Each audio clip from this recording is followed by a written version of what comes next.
We did dinner hour, and we went into closed session. So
Good evening, everyone. Welcome to our Town Council meeting, and I will now call the regular scheduled Apex Town Council meeting for Tuesday, October 24th, 2023. And thanks for being here.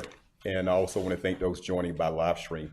We will now move right into our invocation. And what I would like to do now is just take the time together to take a moment of silence and just meditate and have some calmness. So if you would please join me in.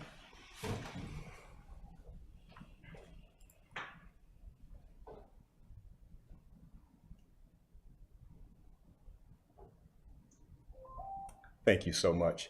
If you're able, please stand and join us for the pledge. I pledge allegiance to the flag of the United States of America and to the republic for which it stands, one nation, under God, indivisible, with liberty and justice for all. All right, thank you. We'll move now to our consent agenda. All consent agenda items are considered routine to be enacted by one motion with the adoption of the consent agenda and without discussion. If a council member requests discussion of an item, the item may be removed from the consent agenda and considered separately. Colleagues, you have the consent agenda in front of you. Are there any recommended changes before we approve? Hearing none, is there a motion? Make a motion. Second. Motion Zigerman, second Gant. All in favor say aye. Aye. Opposed?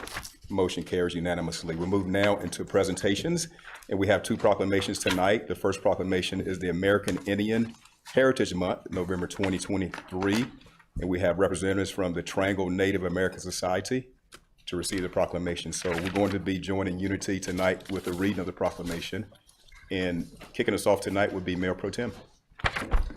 Proclamation for the American Indian Heritage Month 2023. Whereas since 1990, the month of November has been designated as American Indian Heritage Month, and the town of Apex acknowledges it as a time to celebrate the rich cultural heritage and traditions of American Indian communities. And Whereas present-day North Carolina is situated on ancestral lands that indigenous people have called home for more than 12,000 years, and Whereas North Carolina is home to 8 state-recognized tribes, which include the Kohari, Eastern Band of the Cherokee, Hiawatha Sapani Lumbee Indian, Meherrin, Occaneechi Band of the Saponi Nation, Sapani, and Waccamaw Suwannee, and Whereas we also acknowledge North Carolina's 4 urban American Indian organizations consisting of the Triangle Native American Society, the Cumberland County Association for Indian People, and the Guilford and Metrolina Native American Associations.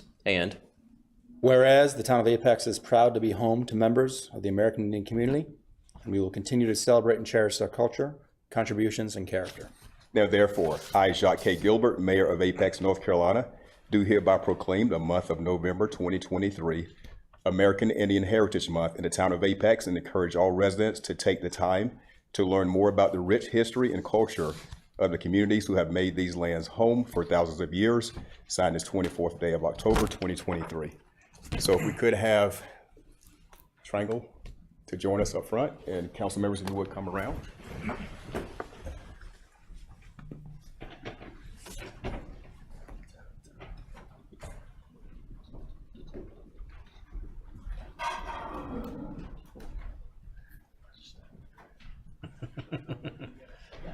yeah.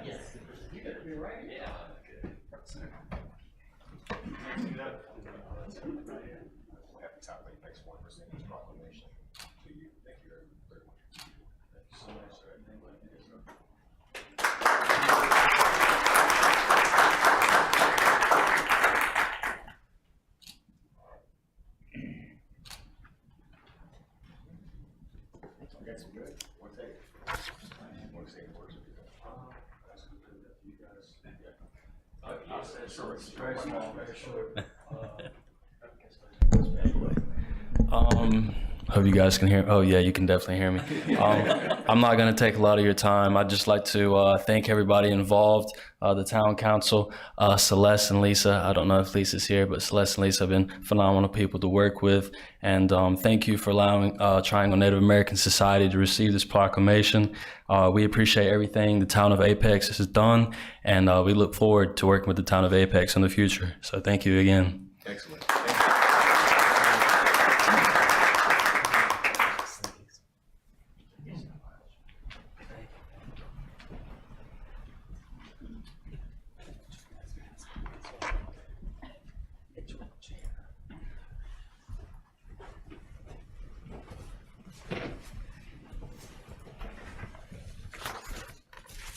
Okay, the next proclamation we have is Italian American Heritage Month, and I would like to add that we had a little celebration on Sunday.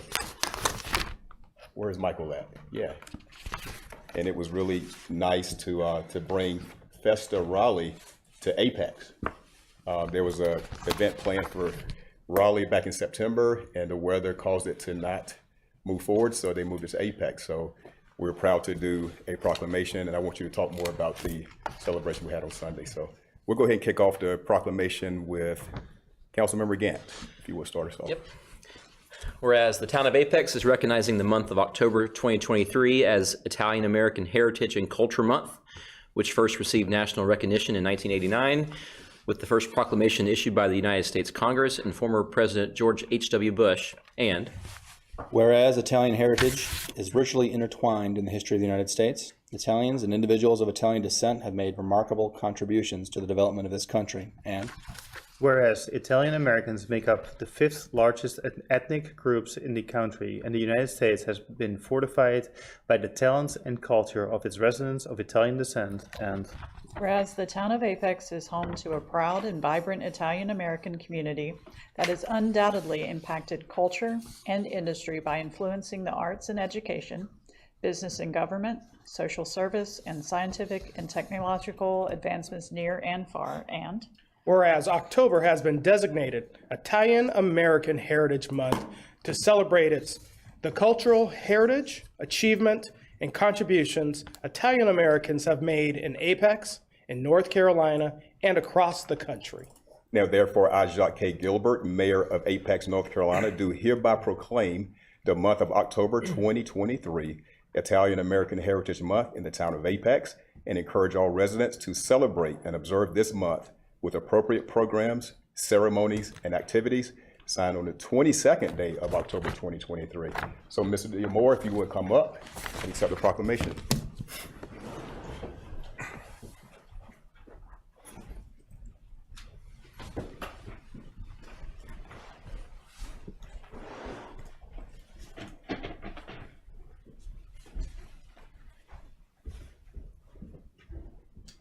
So I presented this Sunday. I get to present to you again. On behalf of the town of Apex, we want to recognize Italian American Heritage Month in the town of Apex, and thank you for the work that you're doing. I hope you will explain to the members here exactly what you guys are doing in the town of Apex. Thank you, sir. Thank you.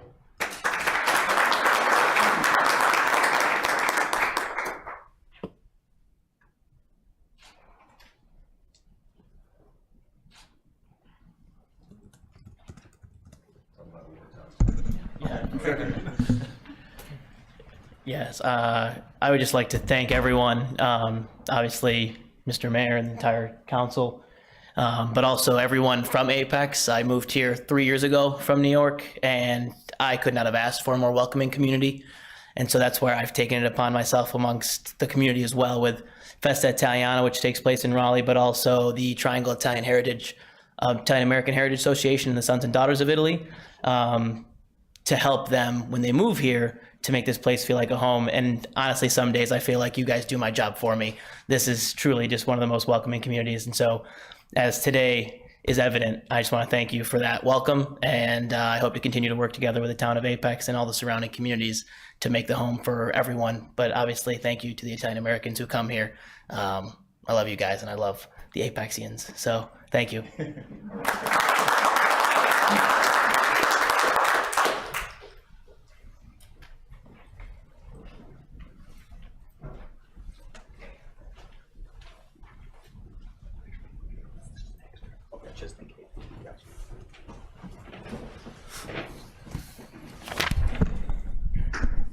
All right, thank you, council members, and that closes out our presentations for this meeting. We now move to the setting of the regular meeting agenda, and the meeting agenda is in front of us all. Are there any recommended changes? Hearing none, is there a motion to approve? I'll make a motion to approve. All right, Mayor Pro Tem, second, great. All in favor say aye. Aye. Opposed? All right, we have a set meeting agenda. We'll now move into our public forum period. Allows members of the community to come and present any type of concerns, suggestions, accolades, whatever you want to speak for, 3 minutes. And I know some of you have asked for additional time, and we will look at that as you come up and present tonight. So we'll start with the first speaker, Beth Bland, if you would come up and give us your address, please. Name and address before you start speaking. Thank you. My name is Beth Bushman Bland. My address is 3724 Friendship Road.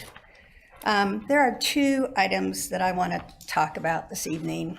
The first item concerns your October 19th work session. The Big Branch Force Main was on the agenda concerning funding for the project. There was no notification to any property owners affected by this project. And I would like to say anything to do with the Big Branch Force Main is of interest to both my husband, myself, and I'm sure many of the other property owners. And that includes the funding. Councilman Gray, I did watch it on YouTube. You are absolutely correct with your comment that we definitely would question the council as to why our properties have had, have been subjected to all the inspections of our properties and, the threat of eminent domain when this project is not even fully funded yet. So I just wanted to bring that up. The second item concerns the Friendship Road, the 1 mile section from US 1 to Old US 1, or the apex part of Friendship Road. It's only about a mile. There is a rezoning request in front of the Holly Springs Council for the Friendship Innovation Park. The developers are asking to add residential areas, including 2 7-story apartment buildings with 600 units in each building. There are also numerous projects that will be completed by Apex on Old US 1. That'll probably happen, I would think, in the next year or 2, including the park, the Depot 499. I think Holland Road has a project on it. And all this will only continue to increase the traffic on Friendship Road, which is already a problem to get off of the road onto Old US 1. I believe there may be an effort going on for Apex, Holly Springs, and DOT to address this. I don't know if that's for sure, but I think, or I hope, that that's being considered. I would like to encourage you to make it a priority. The infrastructure is not in place to handle all the growth that is occurring right now in our area. So I just would appreciate if you would work with Holly Springs and NCDOT and figure this out, because the US 1 corridor is just becoming, it is so noisy, and then you can't even get on Old US 1 at certain times of day. So thank you for listening. I appreciate it. Thank you for coming out. Sure. Okay. Dawn Cozzolino.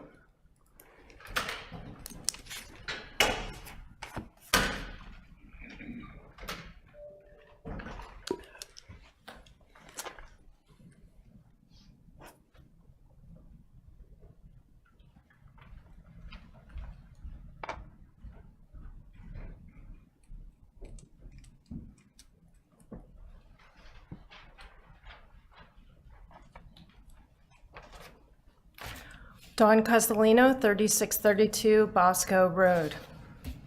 Laid out 2 cones here. One is C and one is E, and these reflect a space of roughly 30 feet.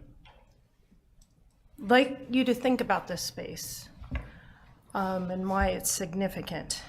If you think a moment, when there was a time there was a severe storm or even a tornado came through the Apex area, numerous times it was fine, but there is that one storm that just is so unfortunate, and it devastates and destroys everything in its path, including part of your cherished home. The Western Big Branch and Force Main is that terrible severe storm.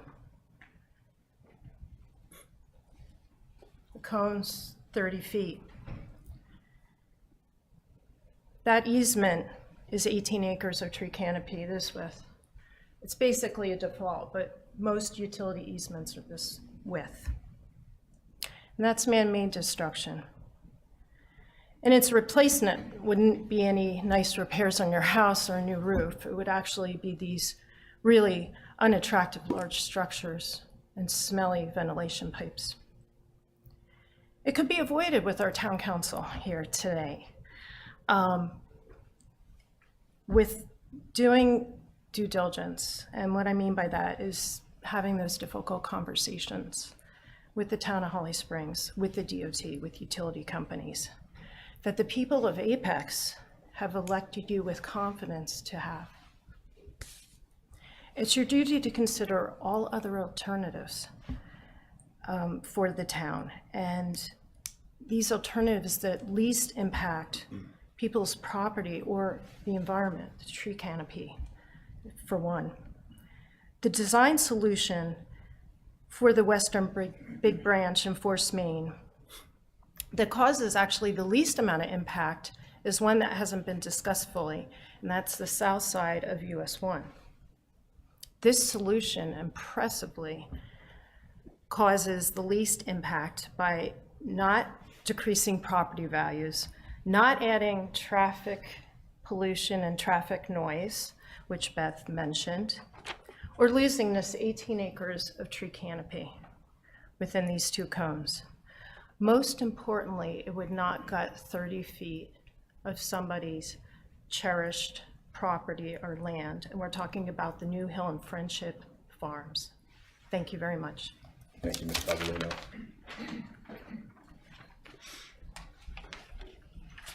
Next speaker is James Jesserer.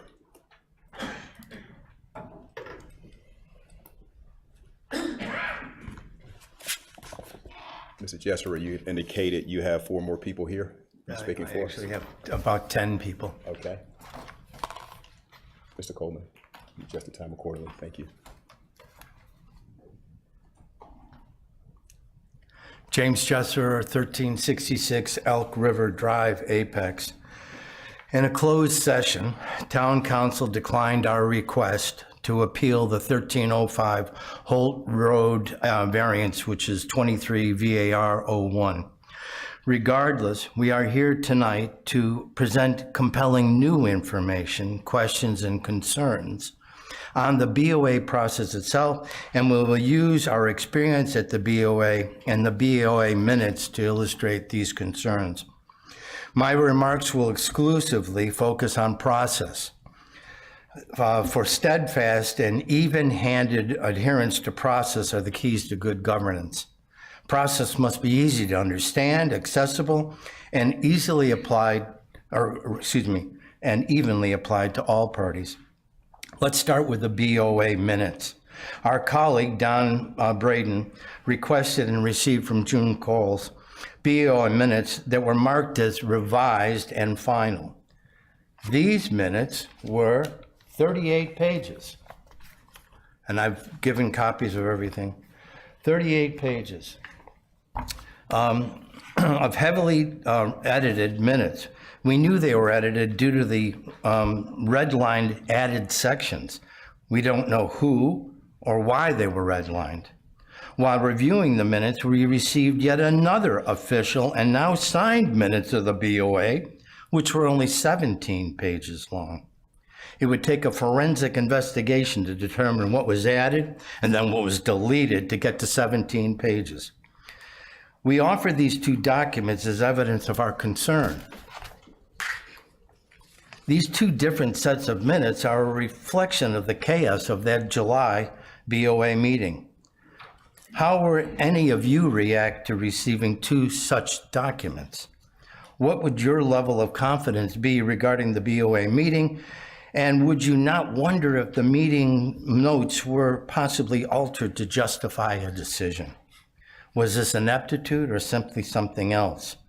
And is it illustrative of good process? Continuing on process. Process needs a legal expert to make sure a BOA meeting strictly adheres to guidelines. My colleague, Chuck Mattina, wrote a letter to Mayor Gilbert, Chairman Carmack, and Town Attorney Hoey with concerns that Ms. Hoey and Chair Carmack had engaged in ex parte communication about the BOA, communication strictly forbidden by BOA process. In her response, which I have also made a copy of for the Town Council, Ms. Hoey made it clear that the BOA was Hoey's client. Ms. Hoey stated, by including our attorney, Mr. Kuhn, on the email to Mr. Carmack, that communication is not considered ex parte.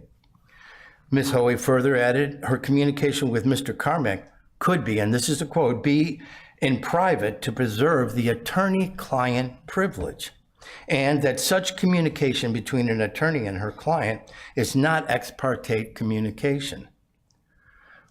Honestly, we were satisfied with her first statement, but the second statement remains problematic for transparency and accountability. So who stands for process at the BOA? Certainly not attorneys Hoey and Welsh. They are there to serve their client, the BOA, and it would be a gross error to conflate serving process and serving the BOA, for they are separate and distinct parties. Who is the arbitrator of process? I will use the July BOA to outline the critical role of process adherence and how lack of process can and did lead to a flawed decision. Jason Barron used 2 witnesses as rebuttal witnesses. Now, bear with me, a rebuttal witness is someone who is called to testify in order to contradict or disapprove the testimony of a witness called by the opposition. Their testimony must be confined solely to the subject matter of the evidence rebutted. New evidence on other subjects may not be brought into rebuttal. Okay, Mr. Barron called Mr. Roach in rebuttal to Don Braden, and Roach talked at great length about nothing that Braden spoke about. Instead, Mr. Roach made the applicant's case, none of which should have been allowed. Where was the advocate for process? Mr. Barron then called Mr. Adams as a rebuttal witness to the testimony of Chuck Mattina, and Adams proceeded to testify on a wide array of topics, again, intended to make the applicant's case, but for the most part, totally unrelated to the testimony of Mr. Mattina. Both Roach and Adams were called as rebuttal witnesses, and both were allowed to violate process. We have fundamental issues with their testimony, but we are here to focus on process. Again, where was the advocate for process? Mr. Barron objected at least 13 times in the 17-page version of the minutes, including an objection in advance, whatever that means. We, however, ask if these objections, real or imaginary, can have an impact on the BOA, and the answer is yes, of course. That's why attorneys routinely use objections. Who was ruling on those objections? The answer recorded in the minutes is no one. Hoey and Welsh served the BOA. By objecting, Barron served the applicant. And due process was an orphan. And without due process, justice was unborn. This leads me to the issue of hearsay testimony being allowed at the July BOA, a flagrant violation of BOA guidelines. Review the minutes. Any mention of DOT opinion without documentation is hearsay.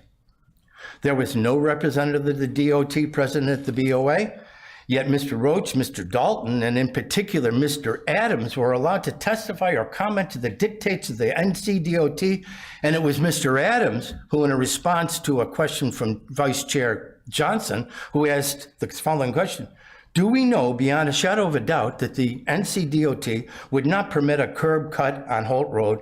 And Mr. Adams said, correct. Town asked, and we have asked, and NCDOT has said in no uncertain terms that there's no driveway access from Holt would be allowed. That is all hearsay and should have been disallowed, but there was no advocate for process at the BOA. In addition to hearsay, Mr. Adams' statement might even have been more damning. I offer the only written statement by the NCDOT from a Mr. Jacob Nicholson, Assistant District Engineer of the NCDOT, which calls into question the veracity of the statement of Mr. Adams. Here, I'll read it.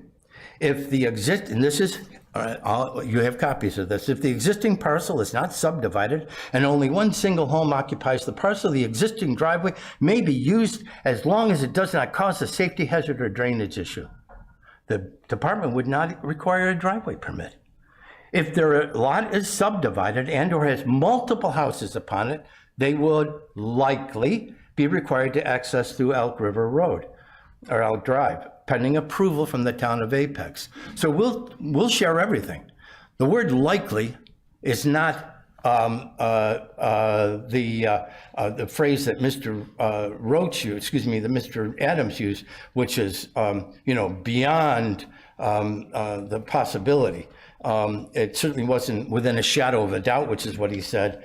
And as I said, likely is not close to uncertain terms. Unfortunately, process wasn't upheld and the damage was done. Vice Chair Johnson used Adams' testimony on page 14 of the minutes stating, independent of that, there was testimony from a witness that did not speak, that they did speak to the NCDOT. Vice Chair Johnson swallowed the hook of a clever attorney and his paid witness. I'm going to ask for 1 minute. Proceed. Thank you. All of which was hearsay, all because there was no advocate for process at the meeting. The real victim of this lack of process now is Don Braden and his wife Cheryl, who suffers from Alzheimer. We can't fault Jason Barron for being an advocate for his client, any more than you could fault a guard dog for biting someone. You can't fault Ms. Hoey, who serves the BOA. You can't fault a group of decent volunteer citizens for not knowing process. You can't even fault Vice Chair Johnson, who said, and I quote, "It was the opposing party's responsibility to bring into evidence contrary to the testimony." Johnson's flat out wrong. A process advocate would have disallowed that testimony, and justice should never be hostage to having paid representation. I can get arrested for robbery in Apex and get free legal counsel. Are you telling me that voting, tax-paying citizens can't expect the same opportunity at the BOA? Thank you, Mr. Jesser. Okay. Thank you so much. We'll definitely be in touch. Thank you for your time. Dean. Thank you.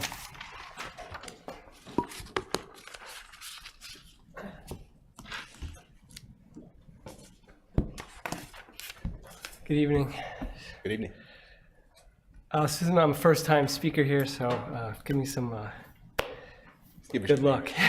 Give us your name and address. Oh, sorry. Dean Krupa, 2001 Simca Court. Thank you. All right. All right. So before I get started with what I wanted to talk about, I just thought I'd give a little background of who I am and where I came from. I moved here about a year ago from Arizona. Lived there 28 years. Tried to escape most of those years.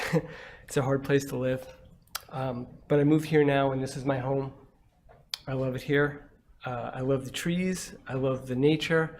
I love the rural character, the farms. I love taking my dogs for a walk and meeting neighbors. In fact, I have a neighbor back there. I like to see my daughter play outside. But as I grow older, not just here, but in Arizona, I've come to be more concerned about the environment. I'm really concerned, we're losing our wild habitats. Trees are getting cut down. We're losing clean air, clean water. I got involved with environmental groups back in Arizona. I hope to do so here. But I also learned I need to get involved in this forum. So I started a conversation online and Nextdoor, and a lot of people feel the same way I do, as you guys talk about the issues. But I posted 3 different messages over about a month and a half, and Councilman Mahaffey was part of those messages. It generated about 529 comments. So there's a lot of people feeling concerned. But we have to get that conversation off offline and, you know, in front of people. We have to work together. So my goal is to just get more involved. I tried to get others to be here, to fill these seats. I think it's important for all of us to learn. I've been watching the replays of the town council meetings online. It's fascinating. You guys have great conversations. I love the questions. I love the back and forth. There's a lot of terminology I don't understand. So I want to just dive in and learn. I went to a meet and greet with Councilman Arno and Councilman Mahaffey last night and learned, you know, their platforms and what they stand for. So that's why I'm here. I want to recruit others. We have a lot of good ideas. I met with this group. There's a lot of great ideas. So trying to just bring more people and get more voices heard. So thank you. And thank you for coming out to speak tonight. Thank you. All right. All right, that closes out our public forum period. And again, thank you everyone for speaking tonight. Mr. Coleman, if you would, if we can reach back out find a way to reach out to all the speakers tonight and address some of the concerns. Thank you. All right, we'll move now to public hearing 1. Transit Plan Map Amendment, Future Go Apex Route 1. Katie Schwing, how are you? Mayor. All right, good to see you. Good evening, Council. Bear with me just a moment while I switch out the presentation.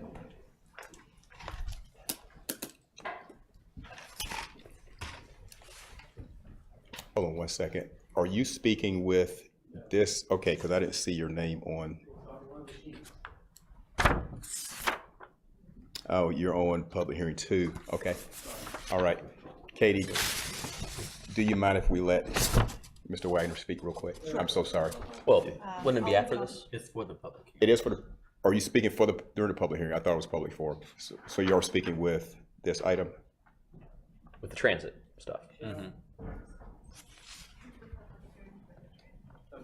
I was thinking more of the public comment. Okay. Should that be? Oh. Yeah, come on up. Come on up. Yep. I apologize for that. That's all right. We're going to hear you one way or the other. We're going to hear you one way or the other. So I hope so. All right. Stuart Wagner, 302 Country Valley Court. Good evening, Mayor Gilbert, members of the council. Thank you for giving me some time tonight to be able to speak to the town council about Go Apex Route 1 and our public transport bus. My name is Stuart Wagner. I've lived in Apex since 2001. I'm a citizen volunteering as chairman of the Apex Transit Advisory Committee. My connection to transit specifically started with the local Cary bus service in 2006, with regular ridership on the Go Cary system from Apex to my workplace in Cary.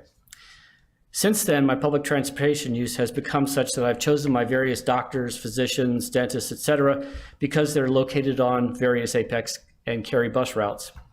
When I was offered a chance to be a part of Apex's journey into public transportation by former Mayor Olive, I leapt at it. And it's with great pride that I am able to stand here today and say that more than a full year, Apex has been on the transit map.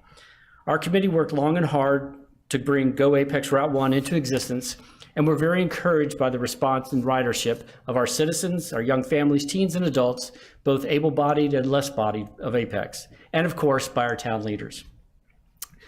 Now that we passed our first anniversary of that inaugural ride, I'd like to share some facts about Go Apex Route 1. The Go Apex Route 1 circulator runs fare-free Monday through Saturday from 6 a.m. to 10 p.m., except for major holidays, returning to Town Hall at the top of each hour.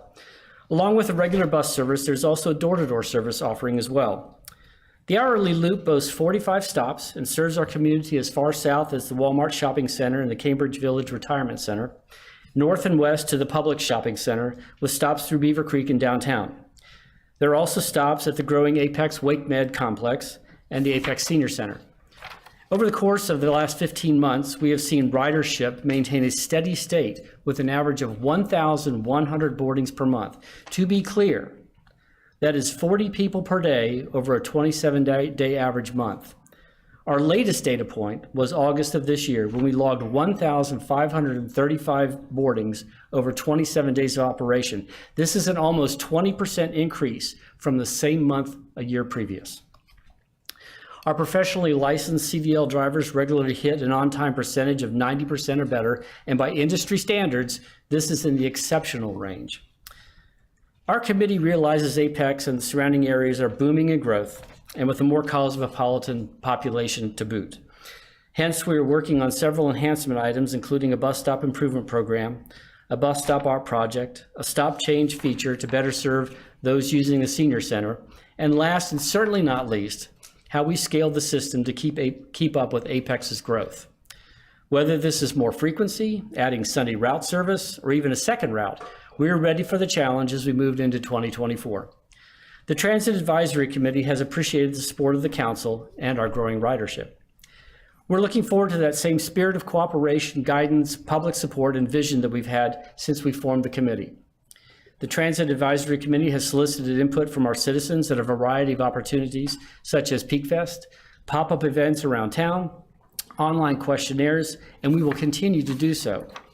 We listen to residents' suggestions, their bus riding stories, and their hopes for future of transit in Apex. Many of us have watched Apex grow by leaps and bounds over the last 2 decades. We are energized by this growth. 20 years ago, the days of 5 to 8 empty, boarded up buildings on Salem Street, no internet availability downtown, gravel roads within the town limits, and intersections without governing traffic safety lights. Those days are gone. Look at Apex now. It is a thriving multicultural community. In addition to Peak Fest, 4th of July, and Christmas parades, we now celebrate Hispanic culture, Juneteenth, Pride Month, Native American Heritage Month, Italian American Heritage Month, and more. Apex has become a place for everyone. A viable public transit system is one of those valuable entities every growing community needs. Our transit system has proved valuable and needed with documented proven success. When the bus service first started, a dear friend of mine wrote me expressing her gratitude for the town's effort on Go Apex Route 1. She told me her adult daughter, who was auditorily and visually impaired, had been riding Go Apex Route 1 to and from her work and apartment. The bus was one of the things that allowed her to start living an independent life. It was a game changer for her existence, allowing her to become an active, independent, and contributing member of Apex community. Now, not every story has to be life-changing. Maybe the lead story is how our teenagers get around town without having to borrow the family car. Maybe it's how our seniors get to the grocery store, physician's appointments, or a social outing more independently and more often. Maybe it's how a family goes downtown for a meal or to shop without burning extra fuel or hunting for a coveted parking space.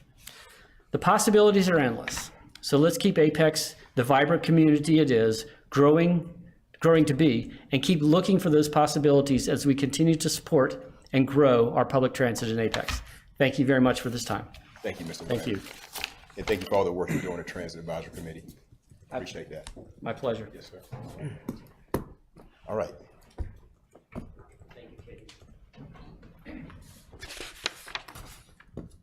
I'm back. Welcome back. I'm here to present, my name is Katie Schwing. I'm the transit planner for the town. I'm here to present information related to public hearing number 1, which is a proposed transit plan map amendment for future Go Apex Route 1.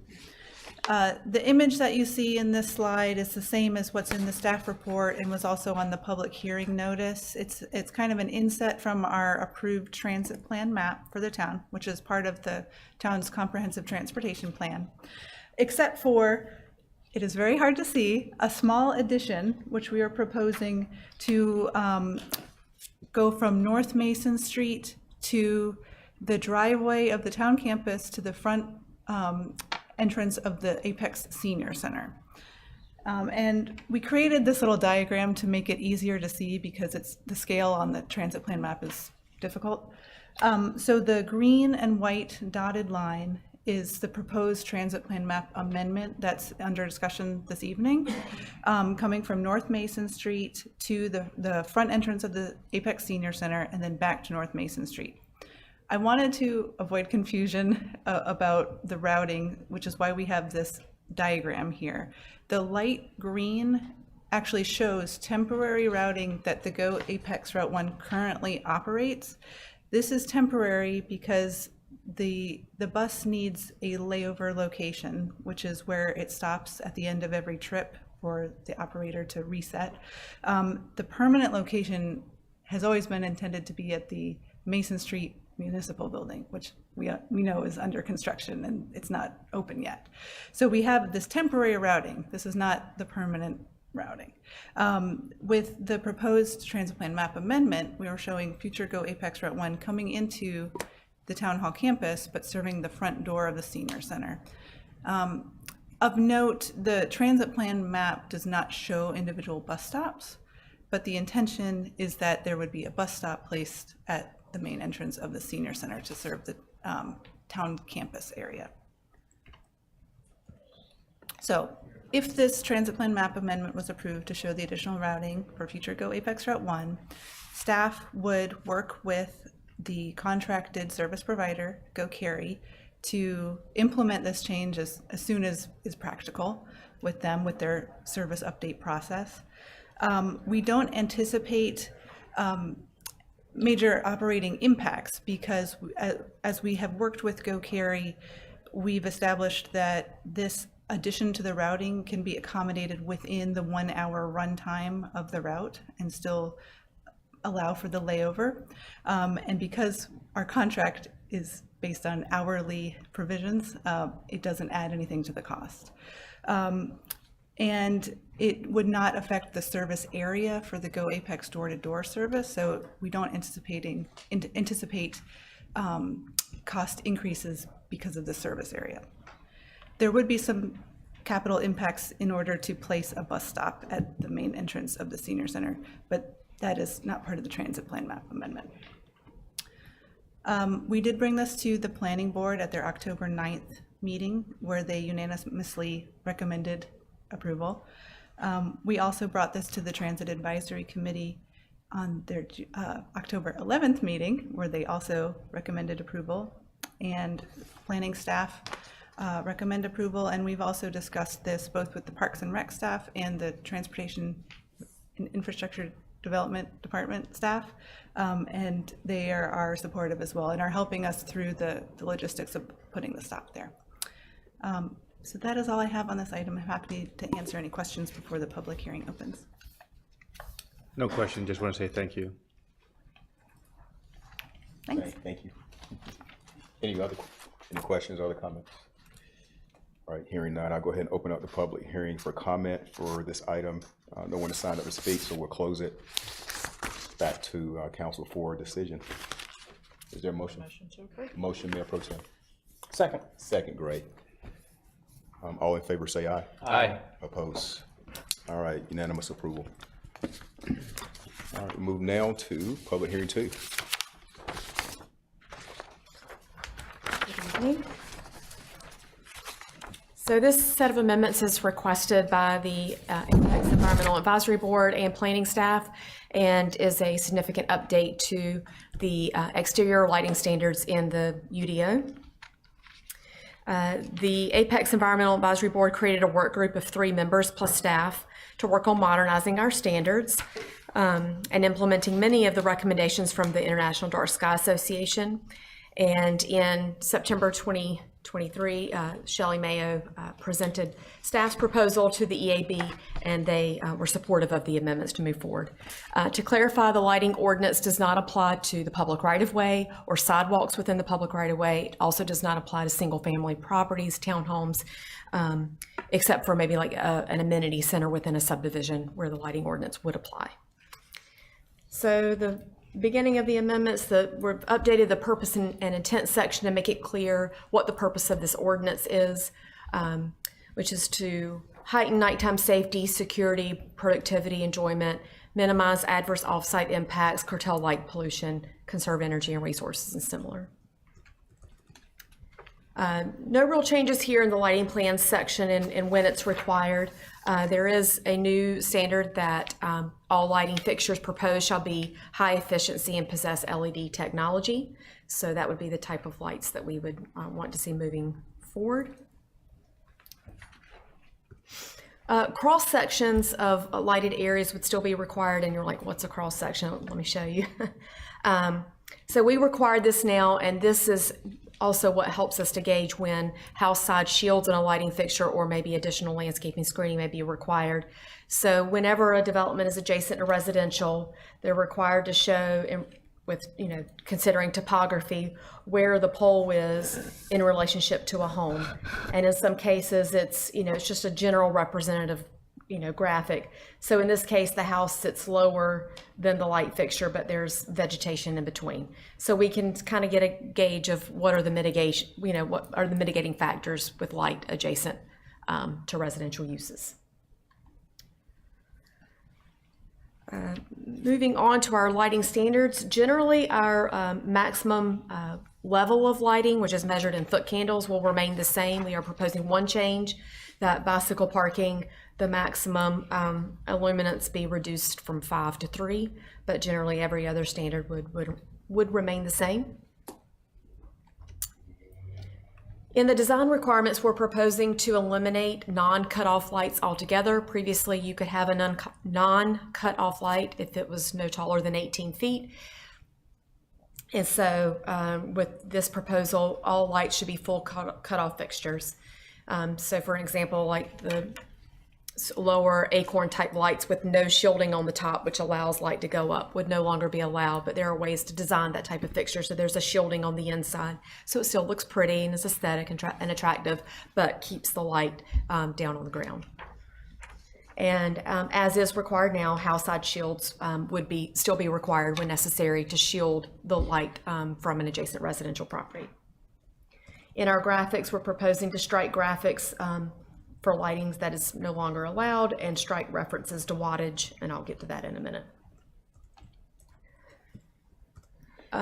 For location, there's one change, and currently the ordinance says in general poles should be kept 20 feet away from a large tree. Well, that's not really a good standard, and we normally work with shalls. And so we've reworked that language to state that light poles shall be kept at least 20 feet from the trunk of a large tree and 10 from a small, except in cases where a planning director determines that it's not reasonable and practical. And the reason for this is we have requirements for, well, we need lighting in parking lots, but we also need trees in parking lots. and parking spaces have to be within a certain distance of a tree. So, making the math work can be almost impossible at times. And so we want to allow a little bit of flexibility so we can see that the intent of meeting the ordinance is met in that case. So if we can allow them a little bit closer in some cases to keep the tree coverage. In the spillover section, where there's a standard to require that all fixtures shall be fully shielded, fully cut off fixtures with a concealed lamp light source. And we have this new standard called bug. It's not an insect, but this is a rating system for light fixtures.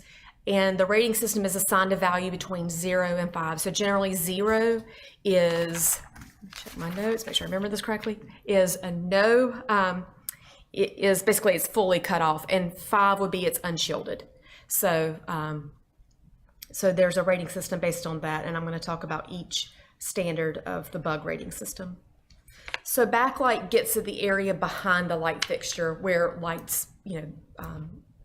hits the ground. And it can create light trespass on adjacent sites for those poles that are near the perimeter of a property, which is where we really need to be most concerned. So we've proposed a standard of 3 for fixtures located 20 feet or less from a public right-of-way, and 2 for those that are next to a residential property or a vacant property that could be developed as residential.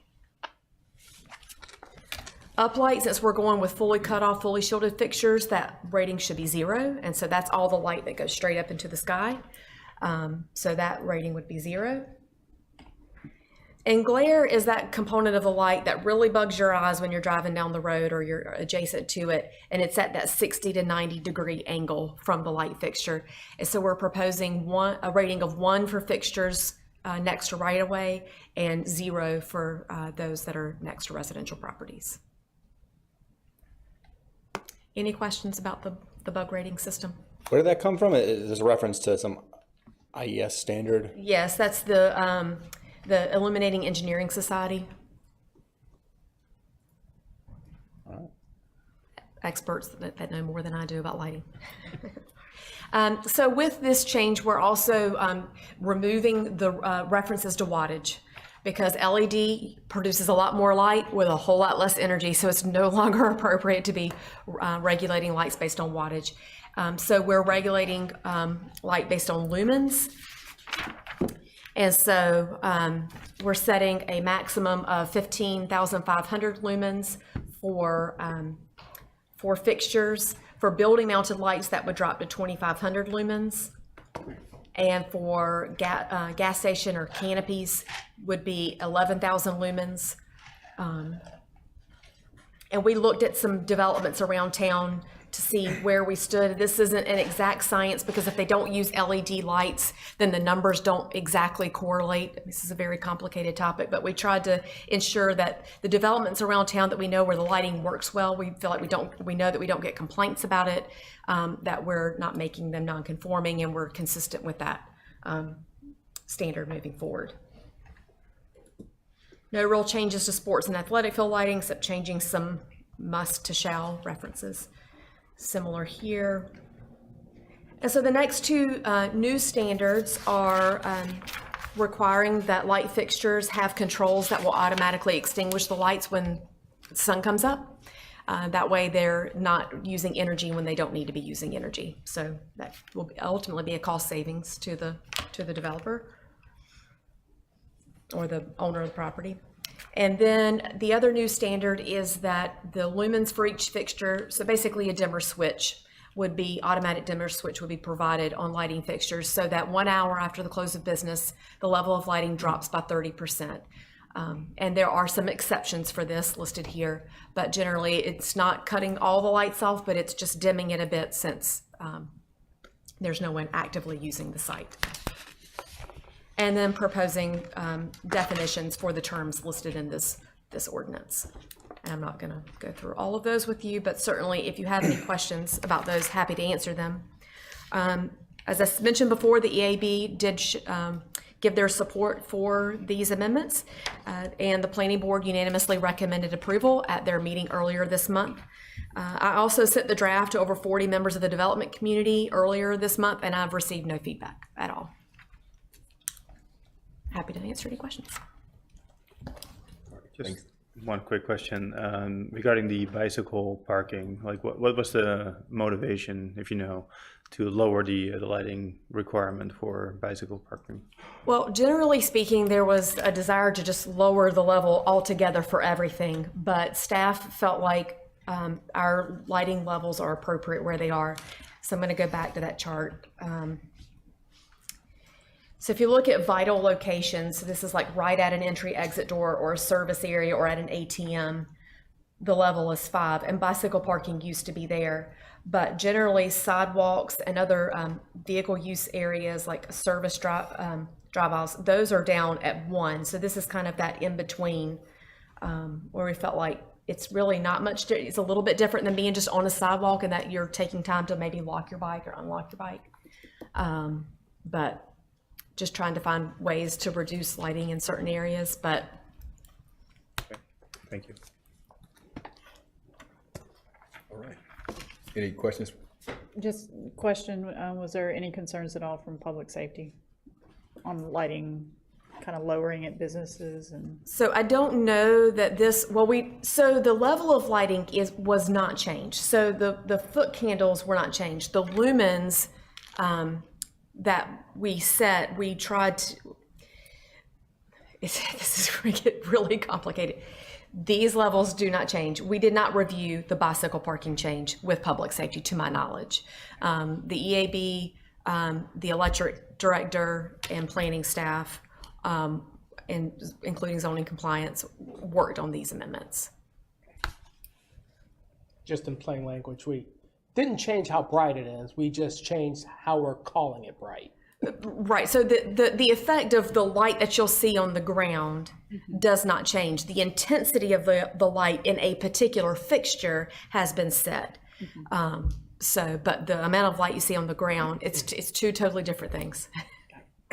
What I'll say too is, I've seen pictures online where there's let's say it's like a house, probably in this case some commercial, but like there's a really bright light that's shining outward toward the garage, and then you see the same picture when the light is shining downward, and there's a guy trying to rob something, and you can't even see the person because the light's like shining in your eye with the poorly covered lights. So like I think in general, we'll be able to see more in certain areas when it's not shining right in your eyes. And I think so. I think in terms of safety, maybe a little bit lower light in some places, but because it's better directed, should be, especially the glare ones in particular, should really help. And then the uplight is just totally wasted anyway. So that one is more important for like the night sky. But yeah. Thank you. Yeah. Any other questions? Thanks for letting us geek out on this. Yes. All right, great presentation. Thank you. All right, I'll go ahead and open up the public hearing for this item. No sign-ups to speak. Close. Back to council for possible motion. Motion to approve. Motion approved. Gray. I'll second. Second. Zegerman. Can I say Discussion. something? Yeah. Yeah. So, as you guys probably know, I've been wanting to do this for a long time. Maybe since I got elected. Probably, yeah, since I got elected. And I think at the very first EAB meeting pre-COVID, I was talking to them and I said, you know, we're not quite sure how this is going to function. This group, but the biggest impact you can have on developments are things you can put in the UDO instead of development by development. And I think I even suggested this, I think in the context of the Crossroads Ford, honestly, but took a while to get going. But we had some really great folks on that board who were like lighting experts, amazingly. And so this was, I thought, a really well thought out and thoughtful in the context of thinking about light pollution, thinking about safety, thinking about including development in the proposal. So I'm really excited. I brought some LED light bulbs for door prizes if you guys wants to take one. They're the warm white ones, 2,700 K, but I bought them for an EPA event. Everybody already had LED lights. So if you guys want some, you can take them when you leave. So thank you, Amanda and the crew and the EAB, especially that sub team, for really going through this. It's just I think this will have long-lasting positive impacts on the town. Very good. All right, any other comments? All right, we have a motion and a second. All in favor say aye. Aye. Opposed? All right, passed unanimously.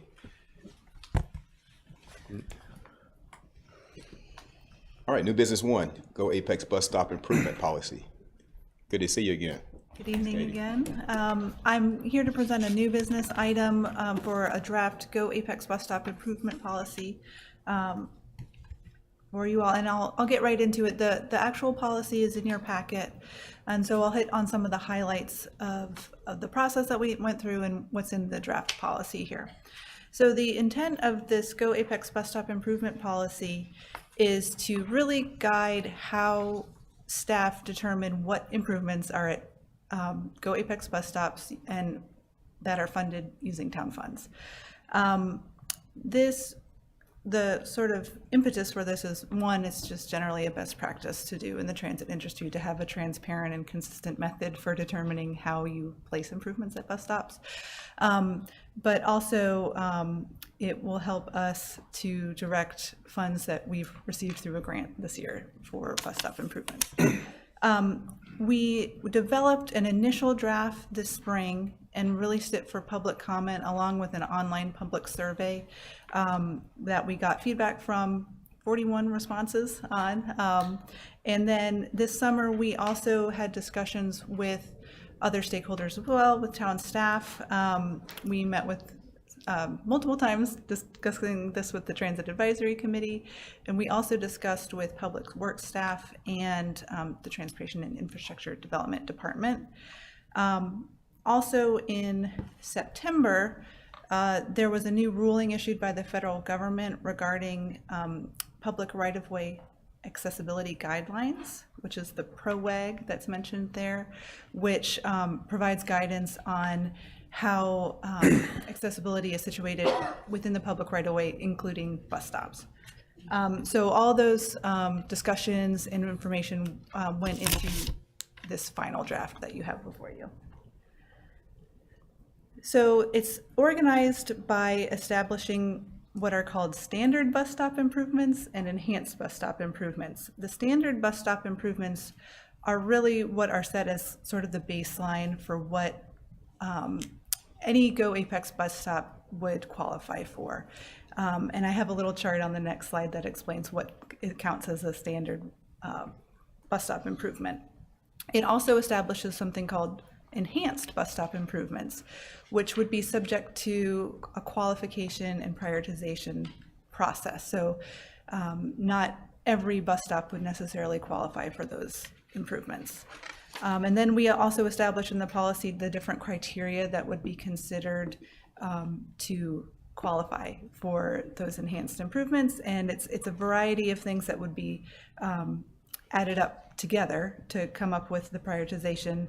That includes ridership estimates at individual bus stops based on estimates that we get from GoCarry, the nearby land uses. So are they transit supportive land uses? Stop function, which could mean, is it a place where you can transfer between different routes, things like that. Presence of transit reliant populations and historically underserved populations, which we can get through census data. Site context, including any particular challenges to the site or needs for shade or something like that, as well as community requests that we receive. The basic idea is that the standard bus stop improvements would be the top priority, and then we would move towards the enhanced bus stop improvements as funding and time allow. This policy also allows for other types of improvements to be made at Go Apex bus stops on a case-by-case basis. And that can vary, of course, by the site context or the development context or other projects that are happening within the right-of-way, maybe roadway projects or things like that. And there are also some deviations based on special circumstances, like different funding availability that we might be able to tap into or leverage, or in some cases it might be technically infeasible to place one of these improvements because of special constraints due to grades or right-of-way, things like that. So there are some deviations afforded in the policy. So the standard bus stop improvements were developed based on feedback from the Transit Advisory Committee, all the other folks I mentioned, as well as the public feedback. And so it would include a Go Apex bus stop sign, concrete or asphalt, landing pad and amenity pad, so that's stable service where people can board in a light, and we can place amenities like benches. It would have adequate lighting, a bench as added as a standard improvement, and then a post-mounted schedule information box. So this is something that we heard from the public survey and are planning to add if this moves forward. The enhanced improvements would be a covered shelter with seating and bicycle racks. And the main reason why those are not included as standard is really just the space and cost constraints that we have in light of limited funding for this. The other improvements are things that can be placed on a case-by-case basis, more with staff involvement. You'll notice trash receptacles is on the other, and that is mostly in consideration of discussions we've had with Public Works with concerns about the ability to provide high-quality maintenance for trash cans at every single bus stop, and rather maybe working it in as capacity grows. And then other types of improvements that are more development related or public art. So if approved, we would plan to move forward as quickly as possible to go through the qualification and prioritization process in order to come up with that list of improvements to purchase and install with funding that we have in our FY24 budget.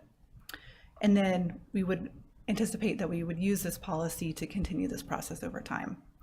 We did bring this to the Transit Advisory Committee at their October 11th meeting, where they unanimously recommended it move forward to recommended it approved by Town Council, and planning staff are also in support of this policy, and I'm happy to answer any questions. Right, thanks for the presentation. Any questions?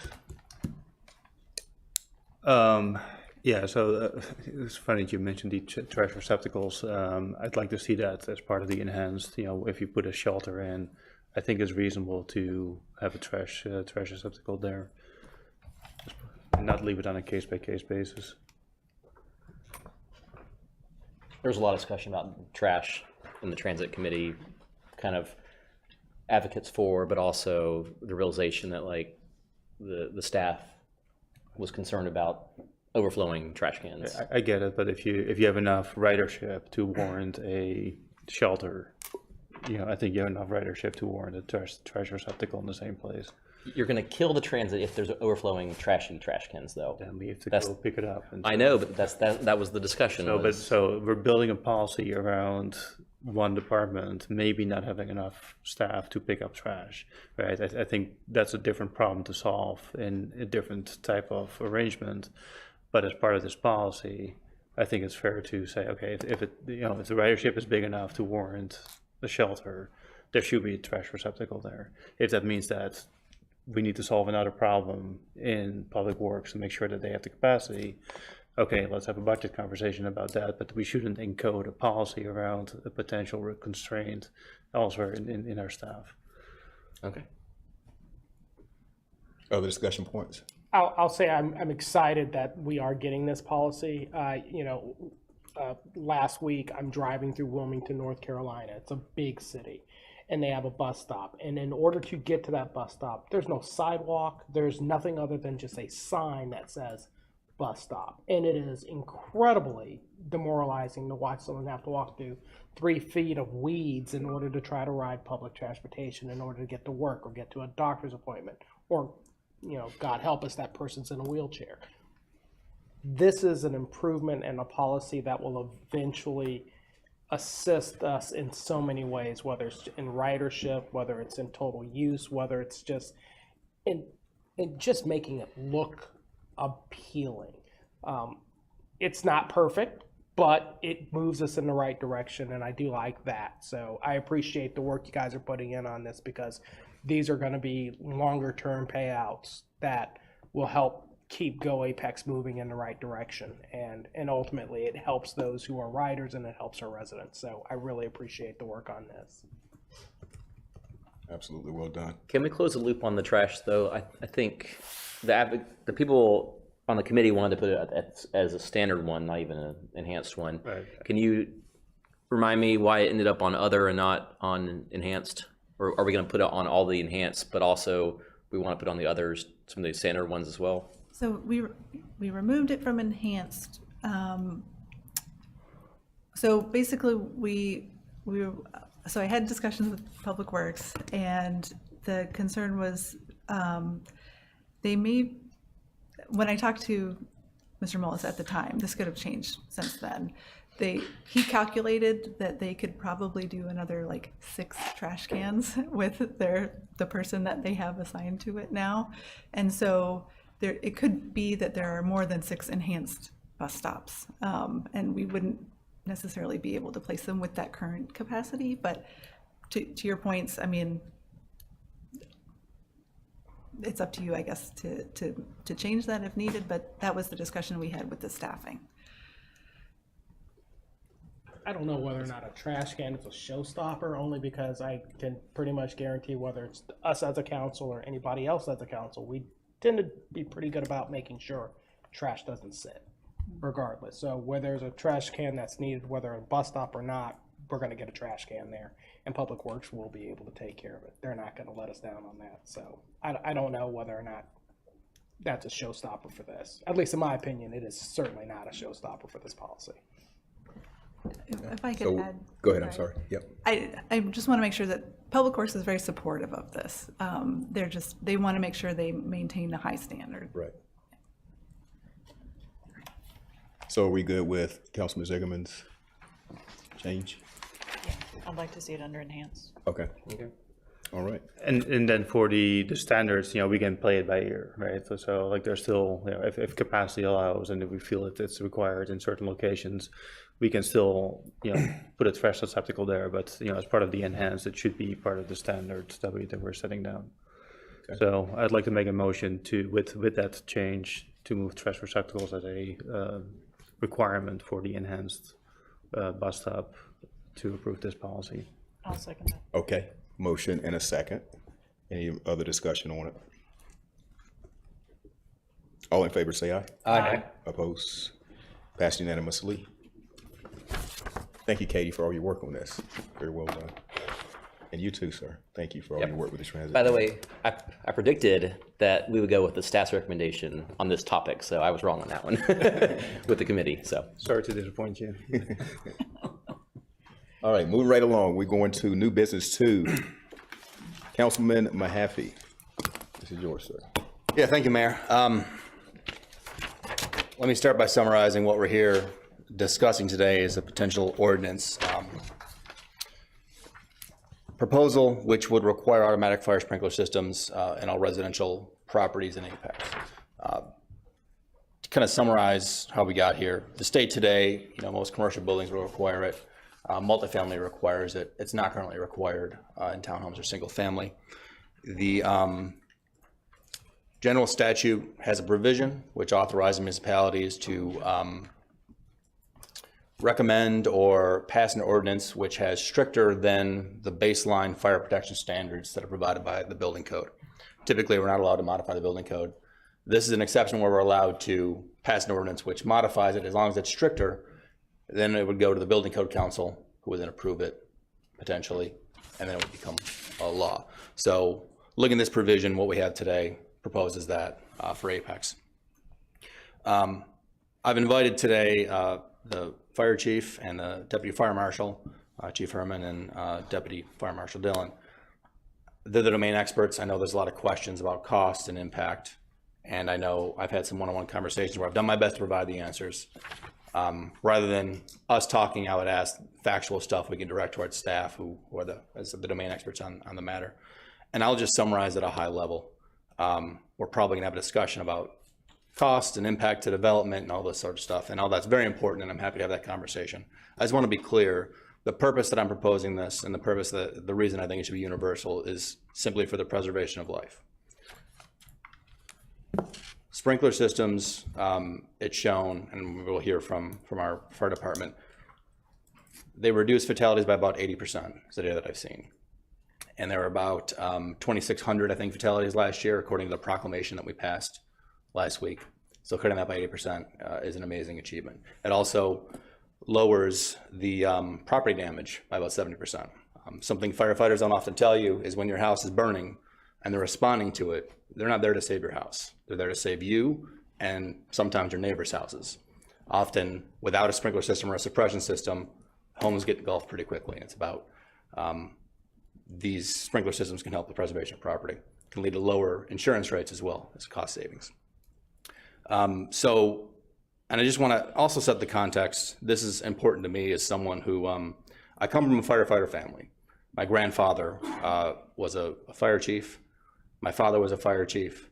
And I often joke that I'm, the biggest disappointment to my dad that I didn't follow suit and become a volunteer firefighter and follow in his footsteps and do all that stuff. I became a computer programmer. It's not too late. Yeah. Well, there's no volunteer fire force in Apex anymore. It's not things were different when I grew up, and maybe I'll tell you some stories in a little bit. But this is important to me, and this is the simplest, easiest thing that we can take to preserve life in Apex. We have an opportunity tonight to do something which preemptively preserves life. Sometimes we sit here after some tragedy thinking, what can we do to address it? How can we change stuff? Tonight we're sitting here before there's been a tragedy. There have been some near misses in the past, but we're here before talking about a way that we can actually make Apex safer. We're building a lot of homes, and this is an opportunity to make sure those homes are the best quality, the safest we can build to protect our future residents as we're a growing town. So with that, Chief, would you mind coming up and addressing the topic? And I'd encourage my colleagues to address questions to our staff and to me as it pertains to policy, and we can discuss. I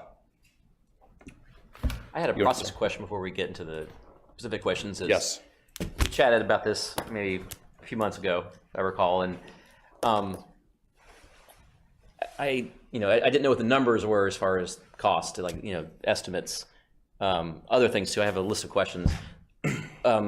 Why isn't there like a report or something that we can look at that gives this information instead of just someone talking tonight? I have reports. I mean, there's plenty of data about this. This is a pretty well-tread discussion in the municipal area, the building industry. There's debates about laws of this nature across the state. There have been competing reports. I brought some fact sheets here. I think it would mean more hearing it from an expert than me handing you a sheet that I print out from the internet. What kind of data are you looking for? We can gather whatever you'd like. I think part of the problem that we're going to have, just to get into it, is that the cost estimates here vary wildly based on who you ask. right? That's why I want like staff, maybe you have that information, but I don't know if you're a builder. Yeah, that's probably the number one, that was my number one question, was what exactly is the estimate from a non-partisan, non-biased source? Not a home builder or not Public a... and fire sprinklers cost a lot. Sorry, non-biased source, Right, not from a okay. trade organization. Fair enough. So, and that's why I've invited our staff here. They could answer that. I can give you an answer that I have in this piece of paper. I don't know if that'd mean more to you than hearing it from our staff. Okay. So y'all geeked out earlier on LED lights.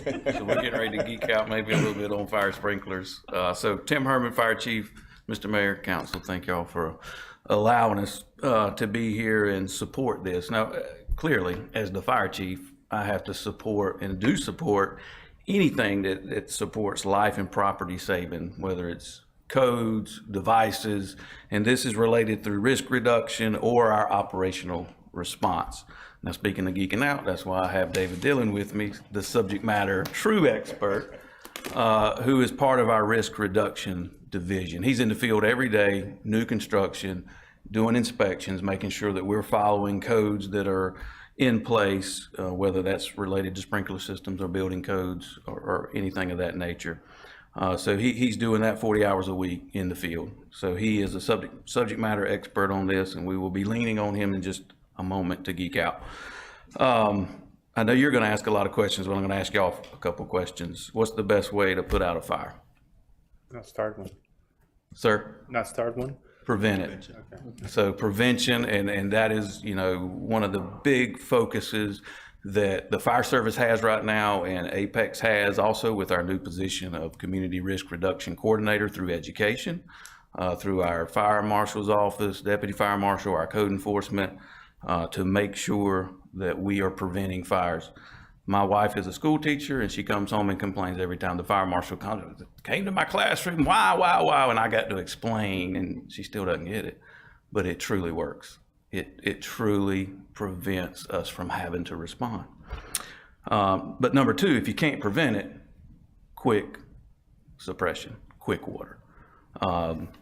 If you were to ask me what worries me, what keeps me up at night related to our risk, my answer would be dense cluster residential homes. And it's not if it's going to happen, it's when is it going to happen that we have multiple homes burning, if not dozens, because they're so close together. And if we cannot respond in enough time before the fire in today's modern construction, it doubles in size every 30 seconds. Fires reach flashover, and I'm geeking out on you now. Flashover is full involvement of fire from the ceiling to the floor. It reaches that in modern day construction in 4 to 5 minutes. Our response time goal, total response time goal, so from the time you call 911, from the time we get on the fire truck, then a travel time, our goal is 8 minutes, 90% of the time. So those numbers of how fast fire grows with modern day construction and the materials they use, and you're seeing that flash over in 4 to 5 minutes. That's why it's important to have something like this, these residential sprinklers. So we, as the fire service, we support this. It's gonna save lives, it's gonna save property. Now, I understand this is a sticky political topic related to building code council, related to builders and homeowners associations, but from a safety standpoint of saving lives and property, I couldn't stand up here as the fire chief and not support it. So at this time, we'll be glad to take any questions you may have related to sprinkler systems. We may not have all the answers, and we can certainly research and provide anything that you may ask and bring back, but he's ready. All right, so let's do this. Come on up.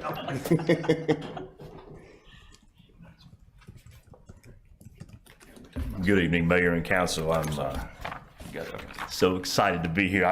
All day I've been thinking about this, just that we're having this conversation. 32 years of doing this, this would be a tremendous, legacy item for everyone at this table, if this were to happen. Before I take any questions, I would like to say, a mentor of mine once told me that wore the badge. Behind this badge is a heart that cares about people. And And we truly do. And this would be a way to preserve life in Apex. But thank you. I'll take any questions you may have and try to answer. Well, I do have one question. First, let me say thanks for all that you do and everything that you guys do every day, because it means a lot to not only the residents who are here, but those who, may get your services, don't get your services primarily. They get it through secondhand. Heck, even just the kids I talk to every day who always talk about how they want to be a fireman. So these are things that you guys do that are really important. When it comes to sprinkler systems, and I'll be the first person to tell you, I'm no expert. So can you kind of give me a little bit of a layout in terms of kind of like, what's involved in this? I mean, when we're talking about a sprinkler system going into a home, are we talking about, just one floor, every room, what type, how it works? Am I going to see those little spigot things in my ceilings? How does this work? So if you look at your ceiling fan here, above the ceiling fan, there's a little cover plate. That's a concealed sprinkler head behind that plate that would drop down if there was a fire directly beneath that only one sprinkler head. If that sprinkler head, that plate reaches 155 degrees Fahrenheit, that plate will drop, the sprinkler will activate and put out the fire in that area only. Now, it'll operate very similar at a single family home. There'll be less sprinklers than there would be here in a commercial building. We'll be using the NFPA 13D standard, and preferably the multi-purpose system, which attaches to the cold water loop of the house. It wouldn't be a standalone sprinkler system. It's part of the water that every time you flush a toilet or open a faucet, that water's circulating through all the pipes in your home. So the plumbing is already there. These are just additional sprinkler heads, less than probably 10 heads for an average house. They don't go in the attics, they don't go in crawl spaces, only where people are, where lives could be lost, in kitchens, in bedrooms, places like that, where folks are that need to have that protection. Each sprinkler head in a residential setting flows about 13 gallons per minute. And we have like you heard from the chief, we have a 4 to 5 minute response time. That's 40, 50 gallons till we get there and can shut it off to make that leak stop once the fire is out. Not going to flood a home. Where we respond without a sprinkler system with our fire hoses, they flow 150 gallons a minute. So we are putting a lot of water on the fire just with our fire hoses. With a sprinkler system, could keep the fire in check in an incipient stage before it gets started. Now, can these, I ask because there's someone in my home who is prone to setting off our smoke detector during the course of activities in the kitchen. I'm not going to say who that person is, but I'm just going to say that happens. I understand. Is the smoke detector goes off because of fire? Do I have to worry about now my television is flooded because somebody had a gas stove or something like that? Nope. The sprinkler heads only activate on heat, direct heat impingement on the individual sprinkler head. It's not like Hollywood would have you to believe where one goes off, they all go off. They operate independently. Like for instance, I'm inspecting Sweetwater this week. One building alone has 1,850 sprinkler heads. One apartment building. I look at every one, to make sure they're installed properly, and they are. There's never that I have encountered leaks or any problems, and no one in North Carolina has ever died in a sprinklered home. And I was going to ask you that next question, which is, do we have residences here in Apex that already have these the internal sprinkler system? About how many, what type? Could you just describe that for us? Yep, absolutely. So a majority of the early sections of Balacasa have them. JVI Development, they installed them, and Taylor Morrison installed them in Colvin Park. They have them there in a lot of the homes. That was a requirement because Apex adopted the appendices of the fire code. One of the appendices is this fire flow requirement based on water available at the time. There was not enough water in the system at the time for us to adequately fight the fire. So as a mitigating factor, they put in a sprinkler system in these homes. A lot of homes in Apex have sprinklers. And then people found out, say, they've got one and they're saving substantial amount on their insurance, and they want to have them at their neighbors. And so it kind of got, as they were building these 8-10 years ago, a lot of folks wanted that kind of peer pressure. I want them because my neighbor's got them. Let me get those. But it's a good thing. I can ask. Mr. Brett, I think, yeah. I'll back out because I do have a couple more questions, but I literally could ask questions. I'm interested in the risk part. So my understanding is this is just be for new buildings.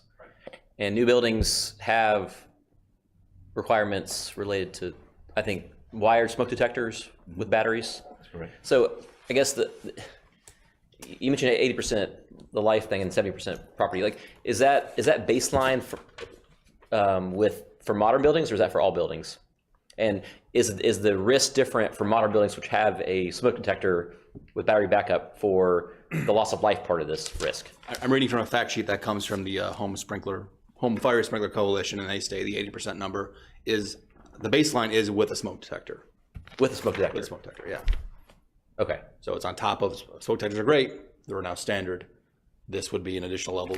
There's fire detection and there is fire prevention and actual firefighting. So. Okay, and I assume that the risk of a home with a smoke detector versus not is, the loss of life part of that risk is substantially lower with smoke detector. Right, it doubles your chances of surviving a fire with a home with a working smoke alarm. Doubles, okay. Yep. Also, you mentioned the modern buildings. Is the fire risk, my impression is that buildings that have caught on fire recently that I've been aware of are older buildings. Is the fire risk of newer buildings higher or lower than older buildings? And is there some data like from Apex that you can speak to? We can provide that. However, it's all walks of life. It's just because it's new and shiny doesn't mean it's code compliant or they won't have a fire there. We have fires at all types of buildings, and it's the human element that causes these fires. Unattended cooking is our #1 cause of fires, and that can happen anywhere. Whether it happens in the apartments in Reunion Park, where they're quickly extinguished by the sprinklers that they have in Reunion Park, or if they're at a home, Saddlebrook or somewhere, which we've had. Okay, but even new homes get old at some point. Well, yeah, that's true. I wanted to add, in terms of the new construction, several factors, style factors, layout factors in newer homes contribute to the spread of fires. We have these open layouts now. Like when you have an open layout, fire spreads faster as opposed to closed rooms. The materials used. Material probably better now, right? No, I would think I don't think so. less flammable now. I Is think it it's not? cheaper stuff now. Yeah, it's increased flammability in what's in modern stuff. Yeah. Yeah, it's right. More plastics, more synthetics. Yeah. But I guess the wiring maybe is better. That's one of the things. I'm not sure how common faulty wiring is causing fires. I know some high profile ones, I think it has been faulty wiring. Yeah, there's the risk of a fire, which usually is some nexus event, like someone leaves a stove on, and then there's, when that fire starts, how soon to that house is a candle and just, going up. And in newer homes, because of the materials, because of the layout, I would argue it's actually worse now than it's ever been. The other thing is we're building more density, right? Houses are closer together, or townhomes are connected. Right, so the spread, beyond the one unit, that risk is higher. Yeah, there's sort of a principled libertarian argument here that you have a single family home and it hasn't been required traditionally because you're responsible for yourself and just don't start a fire, you won't burn down your house. The problem we have with apartments is that your neighbor can burn down your apartment, right? Yeah. That's bad. So they're required in apartments, and that's very good. By the way, a law was proposed this year to remove them from apartments. So I think that's another reason why it's important for us to have our own regulations, because the target's moving here. But you can make the same argument for townhomes. It's not currently required in townhomes, but again, I view it as problematic that my neighbor may be irresponsible and leave something, if I own a townhome, leave something on his stove, starts a fire, and also engulfs 3 or 4 of his neighbors, and we all have a big problem. So requiring it there makes sense. And to Councilman Zigerman's point, if you look at the modern construction trends and us reducing the setbacks from the lots and the distance between the homes, you start to see single family homes trend in some neighborhoods to look a lot like townhomes in all but name. There's a little distance there, but they have the same cross issue where you get one fire in one home and it spreads quite easily if the next home is 10 feet away, and that's another argument for the changing construction is a good reason why we need to relook at this issue versus 20 or 30 years ago when stuff was built. Big lots, far apart, it's a different situation today. I have a question for you. I always wanted to be a fireman, but they wouldn't let me in, so I chose police. Can you describe the walls, like the rated walls or fire? How does that work with regard to prevention and slowing down the spread? How does that work? Okay, so fire-rated walls or fire barriers are typical in townhomes, where each townhome is considered a single-family residence. They have the firewall separating them. It makes it a separate building. I don't see those with my inspections. The The inspections director, Rudy Baker, is actually here. His folks look at those. I see firewalls in commercial buildings where they separate areas of buildings, or they separate, like for instance, the police station is built in such a way that it's broke up into fire areas. The police station does not have sprinklers in the building. Because of the fire areas are less than 12,000 square feet, they don't have to sprinkle them. The buildings at Sweetwater, they're going to have separated areas based on the use. A restaurant has to be separated with a firewall from a doctor's office or a therapy office or something like that. But they wouldn't be in a single family home. With the infrastructure required, I'd imagine a more holistic way of doing this would be thinking about, can we change rules related to hydrant spacing or the need for the cul-de-sac, at least the ones that cul-de-sac stub ones that like that I see sometimes. The fire stations, the number we need, and fire meters, all that stuff. Do we anticipate those things changing if we do this? I mean, I guess the problem would be it's only going to be new stuff, not the whole town. So would that kind of stuff change? Would there be some reductions in those kind of needs? Yeah, so all that mitigating factors you're talking about, make the fire sprinklers make a lot of things go away. So if you had fire sprinklers, we wouldn't need as many fire hydrants. We wouldn't need as wide of streets because the fires are less likely to happen. We could have longer dead ends in some of those areas. But this would all have to go with UDO changes after this was adopted and approved, because it would only apply to those areas that are what we consider fire safe because they've got the. So you guys would advocate for the UDO changes with this for new neighbors, at least if this got. I don't want to speak on behalf of the chief, but that's typical. So a whole new neighborhood built with fire sprinklers, we would advocate for less turnaround, less hydrants, not as wide streets. Absolutely. You would. What about the need for fire stations? I mean that's too big. So you brought up, this is not going to be a whole retrofit. So you still have other areas that don't have these sprinklers. So, right now our response time, travel time goal is 5 minutes. Now, so it's not just all about fire, it's medical. So we're trying to get a cardiac arrest, save, and get to a patient. So it really is not just, we're an all hazard department, whether it's hazmat, any type of technical rescue. The majority of what we do is emergency medical care. So that 5-minute travel time response is very important. Cul-de-sacs and the hydrants, maybe that's more realistic than the other stuff. It is. The station locations are also based on our ISO Class 1 rating, so we want to keep that. Maintains a low insurance rating for everybody in town. Help me, walk me through how the spacing of the fire hydrants would change, because I'm under the impression that we have the hydrants spaced at the intervals that they are in order to help you guys be able to address these issues in a more effective way. So I guess I'm trying to figure out what changing of the spacing, how does less fire hydrants help? Okay, so because you'd have 20 firefighters already in your home before we even dispatch to the call, extinguishing the fire, you won't have a need for us to fill up our trucks with water as often. We have enough hose on our fire hydrants to reach several hydrants away from one another. We can relay pump. We have operational standards that we can use to get water to the scene if we need it. This would be a break for the developers as they develop these new subdivisions. The infrastructure would be limited based on not having to have the additional hydrants. Right now, the spacing and the code it already has language in the code about if you have sprinklers or a sprinkler building, you can have a lot of things go away. You can have greater spacing between hydrants. The number of homes before an egress, the second egress is required, another big one too. Yes. That could affect the availability of some lots. I have a couple questions. So thank you for what y'all do, by the way. Y'all are awesome for what you do for the town. So I have specific questions about cost, because that was mentioned earlier, but no numbers were really thrown out there. Is there an estimate on how much it would cost to put a sprinkler system in a residential, single family home? Yep. So there's a national average. There's a study that was done by the NFPA to get a national average cost of residential sprinklers for $1.61 a square foot. Now that's for a multi-purpose system tied to the existing cold water loop. It's not a standalone system. Standalones are more expensive, $3 to $5 a square foot. And we tell folks it's roughly the cost of granite countertops in your home. Got it.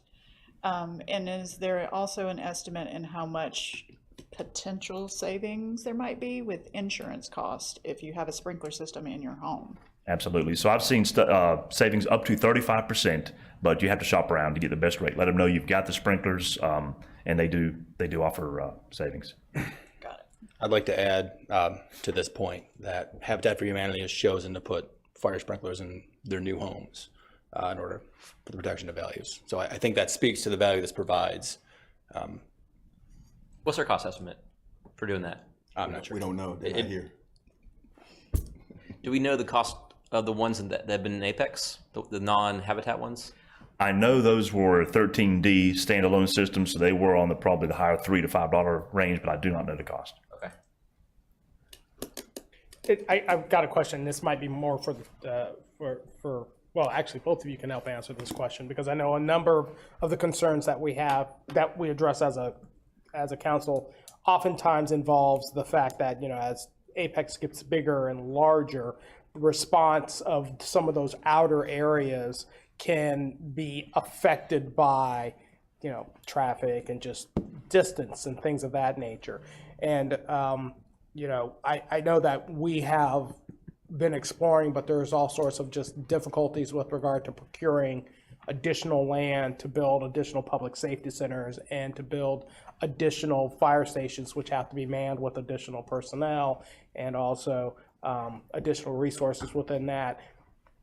How will, it looks like the predominant new builds are going to be on that periphery. Is this something that will help balance or help you guys out if we see these sort of systems in new builds out in that direction? Is this the sort of thing that can help you guys with your bigger issues of not only just responding to one issue, but kind of covering the entire area that you have to cover within and outside of Apex? So honestly, I would say public and private partnerships would be key on this. I was here a part of the early Viridia discussions, and there was discussion, and Ms. Diane can back me up, that there was a fire station and a fire truck within Viridia as part of the plan. They were going to develop that for us. It was never in writing. It was never something we got codified that it was going to happen. So it didn't happen. But that's going to be key. Things like that to make this work. And to speak to that, so I just had a conversation in the office about, let's just talk about the 64 and the Chatham County area and where that growth is coming. And one of our biggest gaps, and y'all all know this, it's on the CIP, is Station 7 in the Olive Chapel, Richardson Road, Humey Olive area. So we've been looking, along with also we're getting ready to have a facility study that includes fire station locations. But internally, we've been looking at where our gaps are, our travel time gaps, and we can certainly see those hot spots. And when we're looking at that, we're looking at first unit response, one engine that we're trying to get there. But then we also have to look at what we call our effective response force, our ERF, and that is based on the risk. So we look at a risk and we look at a structure fire and we say, how many firefighters does it take to put out a fire? The old question, why do you send 5, 6, 7 fire trucks? And that is based off of our risk, critical tasking, what will it take to put the fire out? So right now, to a residential structure fire, we're sending 17 firefighters. That's 4 engines, a ladder, a rescue, and 2 battalion chiefs. And that all those positions are accounted for through critical tasking. So to answer your question, when we get to the outer boundaries of Apex, how long does it take to get that effective response force there? And that's something we're looking at with Station 7. Does that need to be a dual company station? Because we're not getting that effective response force to those areas. But I will say this, and this gets tricky because if we do implement this sprinkler ordinance for the new construction, we still have construction that doesn't have it. But for a sprinklered building, I am open to sending less ERF because the facts are there that we don't need them. We're coming to clean up the water and maybe put out a small fire that was contained by the sprinkler system. So currently in a non-sprinklered structure fire where we send 17, and this is residential, get into commercial, we're sending more. But if there's a sprinkler system, the data shows we're not gonna need all 17, the fire's out. So we may not need to send as many. So that reduces that ERF. Did I geek out too much on you? No, not at all. No, I appreciate that. That helps. That helps out a lot because as I'm framing this within my own mind, there's still a lot of questions and issues that I have, but a lot of it kind of comes down to the things that I learned from you during the Fire Station 1 sesquicentennial event that you had, where you brought in the guys who used to be on the volunteer side. Right. And why it went from volunteer to town fully manned and operated. But a lot of the other issues that you discussed in terms of you're not just responding to, urban fires, you're responding to rural as well. So this is all kind of the conversation piece that's in my mind, because I'm thinking this as how can this potentially give us a better resource to investment ratio when it comes to just the personnel hours that are involved with maintaining and protecting the residents. So this is helpful as I'm trying to get a sense as to that. Can either of you help me out in understanding whether or not there need to be backflows that are going to be inspected on these things? And if so, who's paying for that backflow inspection and stuff like that? We all look at Rudy. No. Come on up. Sorry, throwing off all sorts of curveballs here. He's got a hurt leg. I know. Foot. I should get a mic. About to say, if you could. Yeah. Way to go, guys. Make them limp all the way up here. Councilman Gray. Hey, buddy. He's walked all day. Good evening. Good evening. I appreciate you coming up. You're talking about the backflows for the 13D multi system will not require individual backflow because it's already tied into the plumbing system. Is there maintenance required? I'm not sure that's the right question for you or not. The maintenance for these things? Is there much maintenance? That I'm not sure of. Okay. I don't think they require the maintenance to the commercial building. They don't? Okay. But I can check on that and get back with you. Thank you. Any more questions for Rudy? Thank you, sir. I'll sit up. Stay close. I had a question for Laurie. Does the county have the authority to do this? County? County have the authority to do Does this. it, well, any county in North Carolina. They would be subject to the same process that the town is. It would require them to adopt an ordinance that would then have to be approved by the State Building Code Council. And then my assumption is that the applicability would be within the county, not within the jurisdiction of the municipalities within the county. Oh, so they couldn't cover all the buildings in Wake County with such an ordinance if they wanted to do this? Without researching it, my assumption would be that it would not cover the municipalities because we have our own building codes, building inspections and that sort of thing, fire codes. Okay. Is it? Okay. Because I think, Terry, you had referenced Wilmington. That I forgot which one. I heard someone in the 70s had tried to do this. When I was trying to find that, I saw New Hanover County. Is that it? But then I was confused because I don't know the county versus the municipalities, what the responsibilities or authority is. So what's the root of your question? Like you don't want to do it, you want to county do it? I suspect that the cost of this would be substantially less per square foot if it wasn't just Apex, because there'd be a lot more homes that people who install these things would have a business for. And so I suspect we're on the higher end of the estimates because it would be a unique thing for the area. And a county-wide one would be a lot better. I mean, I think a lot of these things like this would be better. Statewide would be the best, but like most of it is plumbing, right? It's like just run another water line to a hole in the wall. Like so, you're really just talking about screwing in the sprinkler head. I mean, I understand the principle of it. I just don't know. In reality, things are more complicated and expensive than you would think they would be. In my experience of homeownership, I would say that the expense only goes up over time. And when a house is being roughed in and the walls aren't up and the ceiling's not on, that's the best time to do this. It's dirt cheap compared to trying to retrofit this on later. And I agree with that part. It makes sense at least. I just got one more question for the fire guys. I want to address the development community, but I don't think they're here. You guys cover outside of the corporate limits too as well, right? So speaking to your point, a Wake County approach, because you do cover outside of Apex town limits. But our developments that we're talking about are most likely to be zoned inside of Apex. Right, but they are responding to fires not only in the town limits, but outside. So the approach of doing it countywide would have a greater impact. Unless the county can only do the county buildings. But it would be supplemental, but like, how often do we see residential development, which is what we're talking about, without annexing into the town of Apex? There's still quite a few. Some, yeah. Well, This wouldn't apply to existing homes anyway. We can only make rules going forward. Right, Probably so fewer it would be of those. basically on unincorporated Wake County land. If somebody raises a home and builds something new, that would be exempt from this because it's not within our jurisdiction. So I can see a county policy being supplemental to what we're doing here, but I think we're solving for the 90+% case with what Councilmember Mahoney is proposing here. I just think a county-wide version that covered everything. I think a statewide version would be better. I think Statewide, federal would be better. countrywide version would be better. I mean, you have to start somewhere though. Cost would be like minimal if it was like federally or statewide funded, because everybody would just, it'd be automatic to do it. But I think the market will take care of it.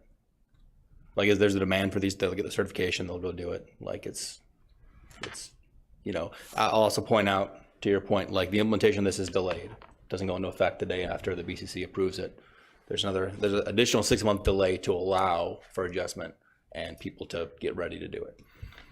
I think that's helpful. it's going to be gone in the short session anyway. They're gonna do it, I predict, if we do go through this route. There was a bill that didn't get passed, but it will this time, I predict. But that's a different story. They will or won't too, but I don't want to not do anything ever because it might be undone by someone in the future like that. Any more questions for our fire professionals and Rudy? Can you talk about the insurance? I'm not sure you know the insurance reductions. I think you mentioned that. Like, what is that sizable and automatic if there's a sprinkler? Like, how, I'm not sure how that works. Yep. So we've seen as much as the 35% reduction on homeowners insurance to have these systems installed. But the ones in Apex that have them. You have, yeah, and you'd have to shop around. The insurance company, the carriers are all different. Okay, so the ones that had the biggest benefit for that would be the ones presumably the homeowners would go with because they would hopefully do the research. Okay, 35% you said? Yes, sir. Okay. Any other questions? Well done, guys. Thank y'all. Thank you so much. And please remember, as we set our clocks back, to check the batteries and smoke alarms. Thank you, sir. You the man. Had to get that in there. It's good. It's good. Thank you, okay. I know, right? He's like, I'm walking out. All right, so if there are no more questions for staff, I want to go to discussion on the item, and I'll just go ahead and address the big deal for me. I totally support everything we're trying to do in the intent, and being a guy of public safety for 29 years, I understand how important this is for saving lives. I totally get it, and I told you this outside the chambers that I'm with you on it. I just want to make sure the process is done right, getting to that point. And how do we do that? There are many players in this process, and that are people who are building the houses. I just want to hear from them. I think as much input we can get from all the players is really paramount in where we're trying to go. So I'm just going to put that on the table as the first point of discussion. I would, to partially address that, I will say that I think that it's always hard to argue against, all right, we shouldn't do something for public safety. It's it's callous for someone to get up here and actually say, yep, I don't believe in saving lives. I mean, there's not one of us is going to be in that position where we're going to say we're not into saving lives. This is not as simple of a discussion as a cost-benefit ratio either. There's some other aspects of this that we've got to make sure that we're thinking through when we're looking at this as a policy change, because we are talking about a major policy shift here. This isn't a small ordinance change. This is a major policy shift that will not only impact those within the limits of Apex, but potentially, you know, other jurisdictions as they see how we approach this. And that's why I would like to get a staff report. I feel the reason why I would like a staff report is I feel like there are still a number of questions and issues that we need to get a broader perspective on, and we need to get the staff report in order to make that data-driven discussion. I still don't know, what's the cost of this going to be per home. I don't know whether or not the discussion is, do we apply it to new builds that look more like Sweetwater, where there's not as great a distance between homes as we would with a home that's going to have a 1 acre, one home per 1 acre, where that one home is going to be basically a $4 million home, but that's that person's $4 million home. And I think as we start to think about the public interest as to the how much of the community is impacted by that one home and a fire at that one home versus a home in a smaller community or multi-dwelling facility, I think is a different equation. I'd like to be able to see a little bit more guidance as to that. I'd like to know what are going to be the UDO changes that we're going to need to think about that are going to be changed over based upon this. I know we've talked about the fire hydrants, we've talked about the length of cul-de-sacs, but I don't know what else is out there. That's why I rely on staff to be able to help me understand these things. I don't know the legal implications. I'm still trying to figure out whether or not I have a full authority to do this to the extent that I want to. I'd like to be able to get that sort of advice before making this decision. I'd also like to be able to get some input from those in the building community. I do think that that's an important aspect to be able to talk about, because, they may not agree with the direction I'm going in. But I'd love to be able to get the impact of of this sort of UDO decision to me is. Because the thing that first jumped out at me is, when I look at this proposal, it came up to me in the same context, and it's only because I was reading a case on it, in terms of earthquake prevention requirements. It's one of those things where, yes, you can build an earthquake-proof house. Do we need an earthquake-proof house in Apex? Some will say yes, some will say no. We can't say we haven't had an earthquake here because we all felt the effects of one about 8 years ago here. Do we need to build it to the same quality and standards as in California? Well, the folks who would be impacted by that would say yes, because we're going to be saving lives and ultimately putting that in. But that's part of the harsh equation of engineering. Engineering is, how do we make the best and most effective cost analysis with regard to this? And I'm certainly not saying that it's our job to put a cost on a human life, because we want to make sure we are protecting those human lives. But what I am saying is, I can't not consider a bunch of other pieces of information when I'm going to be making a big change like this. This is, to me, the question of the earthquake-proof house in Apex. Can you do it? Should you do it? What's the impact of it? And in order to answer those questions, the things you'd want to know is, how many fires are we having? How many earthquakes are we having? How many people have lost their lives? How many people were critically injured? What's the nature, type, and extent of where those things took place? How many of our firefighters were put in danger? What's our average response time, and what are the key limiting factors that our fire professionals are having been responding to these things? These are questions that come to me when I start reading through the staff reports. And to me, I applaud Councilman Mahaffey for taking this step forward, because I do think that this is about saving lives, and I do think it's important for this step to be discussed, and we need to go at it. But the part that I feel is where we are missing the boat is, we pride ourselves as being a data-driven decision-making body, and I don't have the data. I appreciate the chief coming in here and our fire marshal for coming in here to help answer questions, because I just threw out maybe 10% of the questions that I have. There's a bunch of other questions that I have that I am not going to bore the world with, because I feel like half of those questions might be answered in a staff report. But to me, the concern that I have is I want to make a decision. I just don't feel like I've got all of the data that I feel comfortable making that decision with. Okay. Yes, Councilman Hafford. So, well, there's a couple things. First, the issue of builder involvement, their input on the matter. I hear what you're saying. I would argue that the builders have weighed in. They have a very clear position on this on their website. This has been extensively litigated and discussed state after state, town after town. It's not unclear at all where they stand. They're against this 100%. I don't need to ask them for them to tell me that. And that kind of goes to my next point. This is not a new, nuanced, detailed thing. These things have been around for decades. This debate has been had dozens and dozens and hundreds of times in places just like this. People just like us sitting here having the same discussion, going over the same data points. The fact is, they save lives. This is the one thing in the building code we have any amount of input in.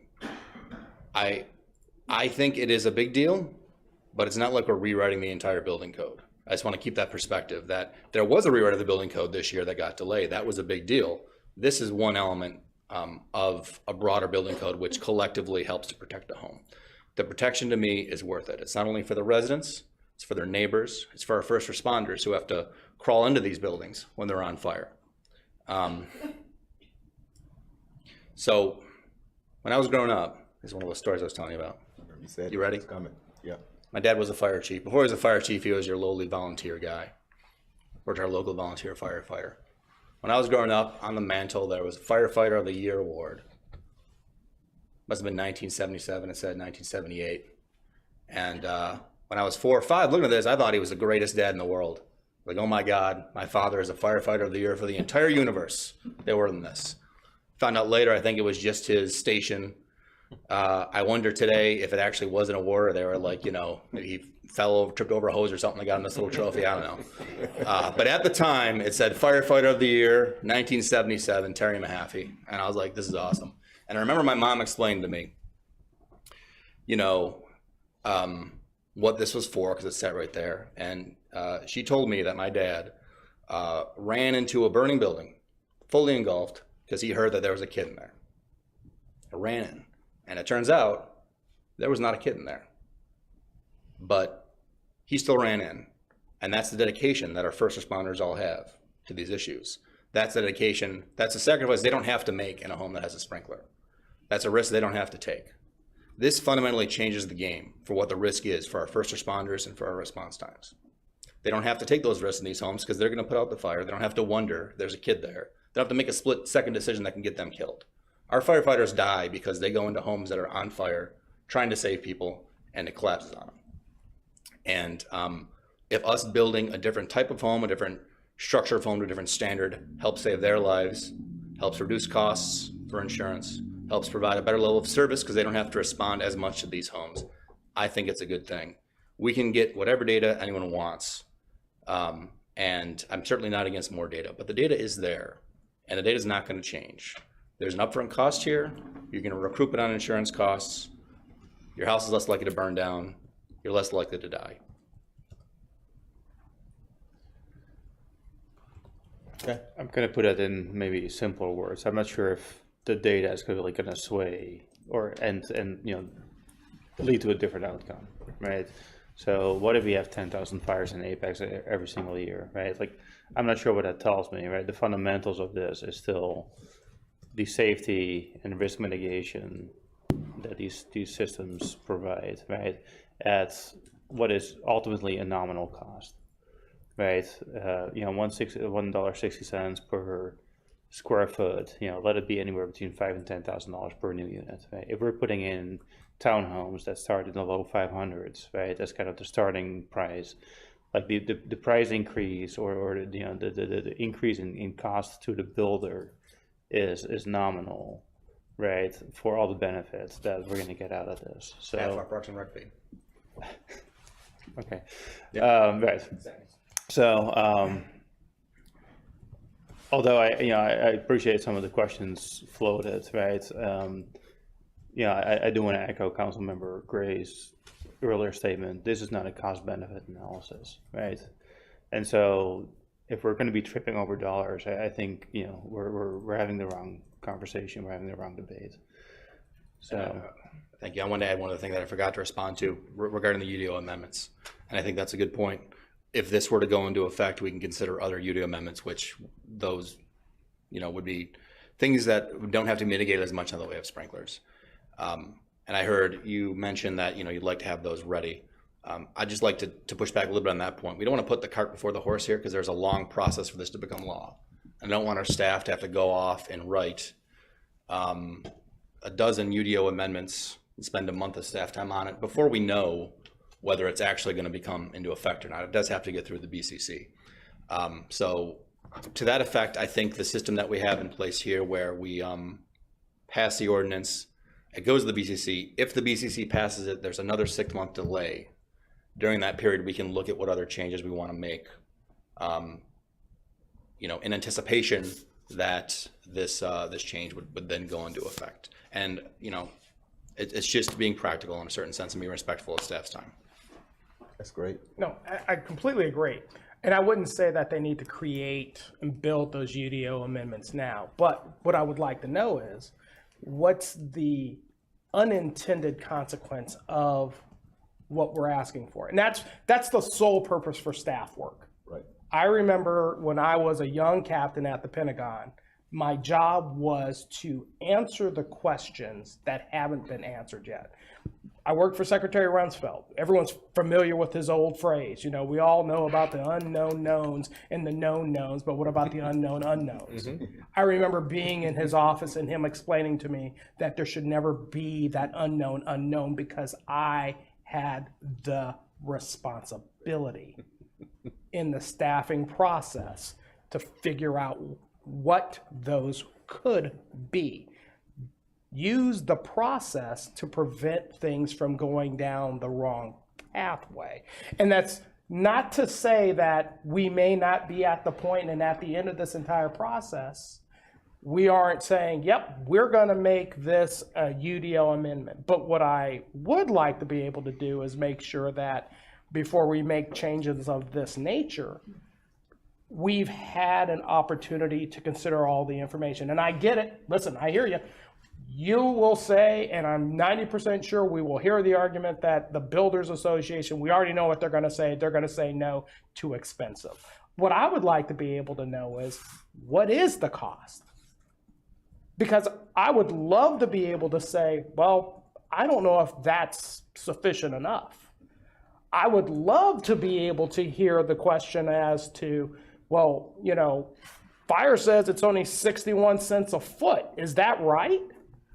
I would love to be able to know if that's the case.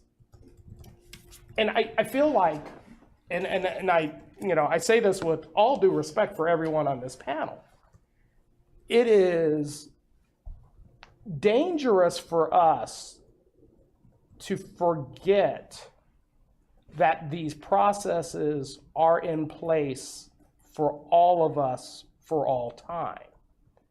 And they do provide measures for us to take a step, to pause, and to think about the thing that we haven't thought about. And I think that's an important thing for all of us to do. We've got to think about the thing we haven't thought about. It doesn't mean that we aren't going to get to that point. Because if you were to ask me right now, I like this amendment. I feel like it's not only going to save lives of folks who live in our town, but those who have to go and run into the fire to save those lives. But before I tell somebody, by the way, builder, I'm going to now require you to impose X amount of dollars on your overall cost, which may eventually get passed down to a buyer, or maybe not, I don't know. I'd like to be able to say, I heard the number that you gave me, and I either believe it or I don't. And tell them that, and say, I don't believe that number, or I feel like I believe that number, but I feel like we're getting more value down the road based on this. That's the thing I feel like I owe the residents. That's the part that I would like to be able to see. And I'd like to be able to have as much advice as possible before making that decision. And I certainly don't like the idea of delaying decisions. Our job is to make decisions. But I think our job is to make decisions based upon information that is brought before us. And I think the staffing process is what we built into that process to make sure we are getting the right advice so that we can make the decisions based upon the consent of the people who put us here. Is anyone opposed to a public hearing for this item? I don't think we need, or I don't need it. But I'm ready to do it now. Excuse me? I'm ready to do it now. I get that, but I was just asking a question. I think I'm just responding to Councilman Gray's input, and we do owe it to our constituents to get all the information, and I still have a lot of questions as well. Mayor Pro Tem, where are you at? So I'm at this point right now where I'm thinking, okay, what would make me say no to this? And I honestly can't think of anything that would make me say no to putting fire sprinklers to protect lives. So, I mean, if we're up for a vote tonight, I would say yes to this. Understanding there are questions still, understanding that there are people and organizations that we could hear other information from, still understanding all of that, that we could get more information from staff to fulfill some of the questions that are open. But that's kind of the fundamental thing I'm asking myself is what would change for me if we delay this? I understand. What would the next process be, I guess, legal? Like if it's passed tonight, how does that work? And it would go before the state building code, and they would put it on their calendar and review it and decide whether they want to make a decision at this time or not. If they were to approve it, then it would come back and be made part of our town code. And then based on the way it's drafted, have 6 months before it would become effective after building code council approval. Are there a lot of carve-outs for municipalities or counties in the state building code like this? Is this a common thing? I don't know the answer to that. You know, I just couldn't say. Is it? But it is a thing. It exists, right? This kind of. Yes. Yes. Okay. No, there's a process in the statutes for having a fire code provision that is more stringent than the state fire code. Okay. And so that is what we're talking about here, is having a provision in our fire code within the town of Apex that would be more stringent than the state fire code. And so, but it does require the approval of the state building code council. But no municipalities have done this yet, to your knowledge. I don't know. Okay. I don't have that information. Okay. I couldn't say. any other discussion?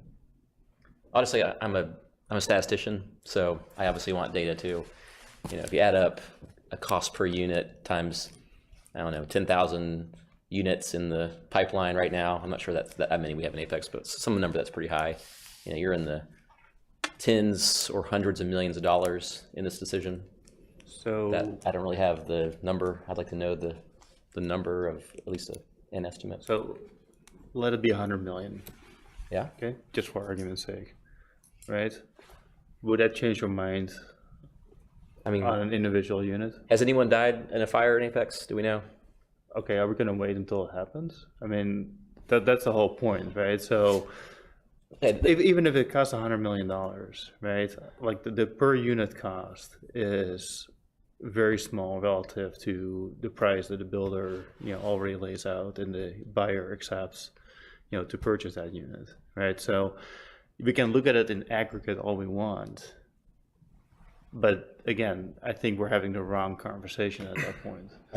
I would just say it's not about that. I think it's just the process and how we get there. And it seems like we're not being consistent in how we're operating in these decisions. Like we're rushing something here, and then the other side of things, oh yeah, we definitely want to engage the community. I'm just trying to figure out what are we doing. In my day job, just to respond to that, you know, I work on particulate matter pollution with EPA, and there is no safe level of particulate pollution in the atmosphere. And yet we set these rules that are meant to protect as much health as possible, given that the reality is there's going to be pollution out there. And so it's the same kind of thing. It's a risk balancing thing. And $100 million for 0 deaths is a bad deal.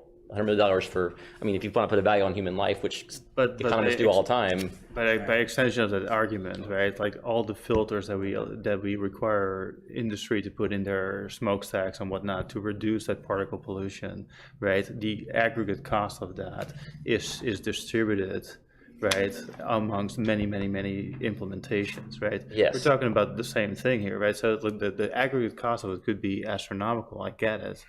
Right, but you're spreading it out over a much larger, a large population, Yeah. right? And so I understand the mayor's point, right? And okay, do we need to have a public hearing on this to make sure that the public is engaged? Okay, I would be open to that, although like my vote wouldn't change, right? So I'm not sure if it's really. Well, why wouldn't you have the public hearing? Just to allow the engagement of the community to hear the information, just so we weigh everything in. For what's worth, I'm a cost benefit guy, and I can tell you the Clean Air Act is the most net positive cost benefit law in the United States. Our economists have said that. Maybe they're biased, but I think it's right. The cost benefit of this particular rule, I read papers on it. It's a negative because the costs outweigh the risk in peer-reviewed studies. I've read them now because I was trying to prepare for this thing. So it's a negative. Okay, so for multifamily, it's a positive. So like, okay, are we quantifying the cost of a human life now? So, okay, so I'm going to defer to Councilmember Haffey about having a public hearing or not. Like, I think it's clear where I stand. We can do it tonight. We can do a public hearing just to, for the sake of process. But I motion to approve the ordinance as presented and forward to the Building Code Council. I'll second. Okay, we have a motion and a second. Any further discussion? Okay, all in favor say aye. Aye. Opposed? No. All right, passes 3-2. All right, we'll move on now to updates. Town manager. There's just a few quick ones. Just want to give a quick reminder, early voting starts this coming weekend, so the 28th, and that'll run through the 4th, so just a week, Saturday to Saturday, and then Sunday, Monday will be off before the actual election day. And that will be over at the community, John Brown Community Center, so gauge your parking whenever you come.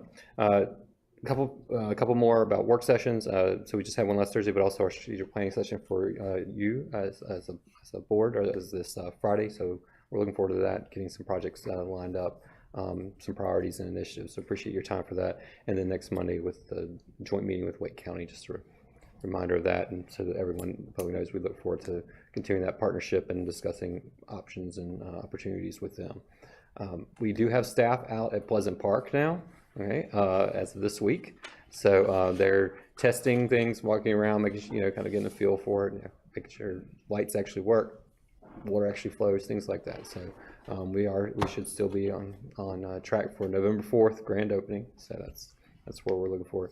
And the last thing is we had our bond closing on the 3.4 million that we sold in the market. The closing was on that today. That's the Mason Street building financing, and tomorrow will be the closing for the 17 million that goes toward the Peakaway project. Very well. That's all I have to update. So that's when the cash will actually be in hand. So cool. All right, excellent report. Thanks, Seth, for everything. All right, we move now to closed session. Is there a motion to go into closed session? All right, Mayor Pro Tem. Second. Second, Zuckerman. All in favor say aye. Aye. Opposed? All right, move to closed session. That is the last item for business we have. We will not be coming back out for any other business, so good night.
What's that?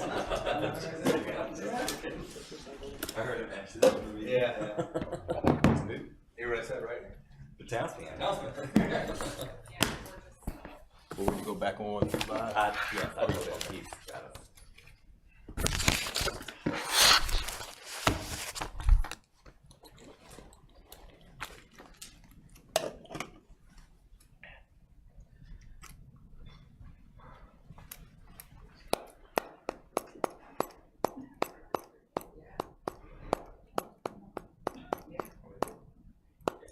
We are good. All right. Meeting is officially adjourned. Thank you all for your work tonight.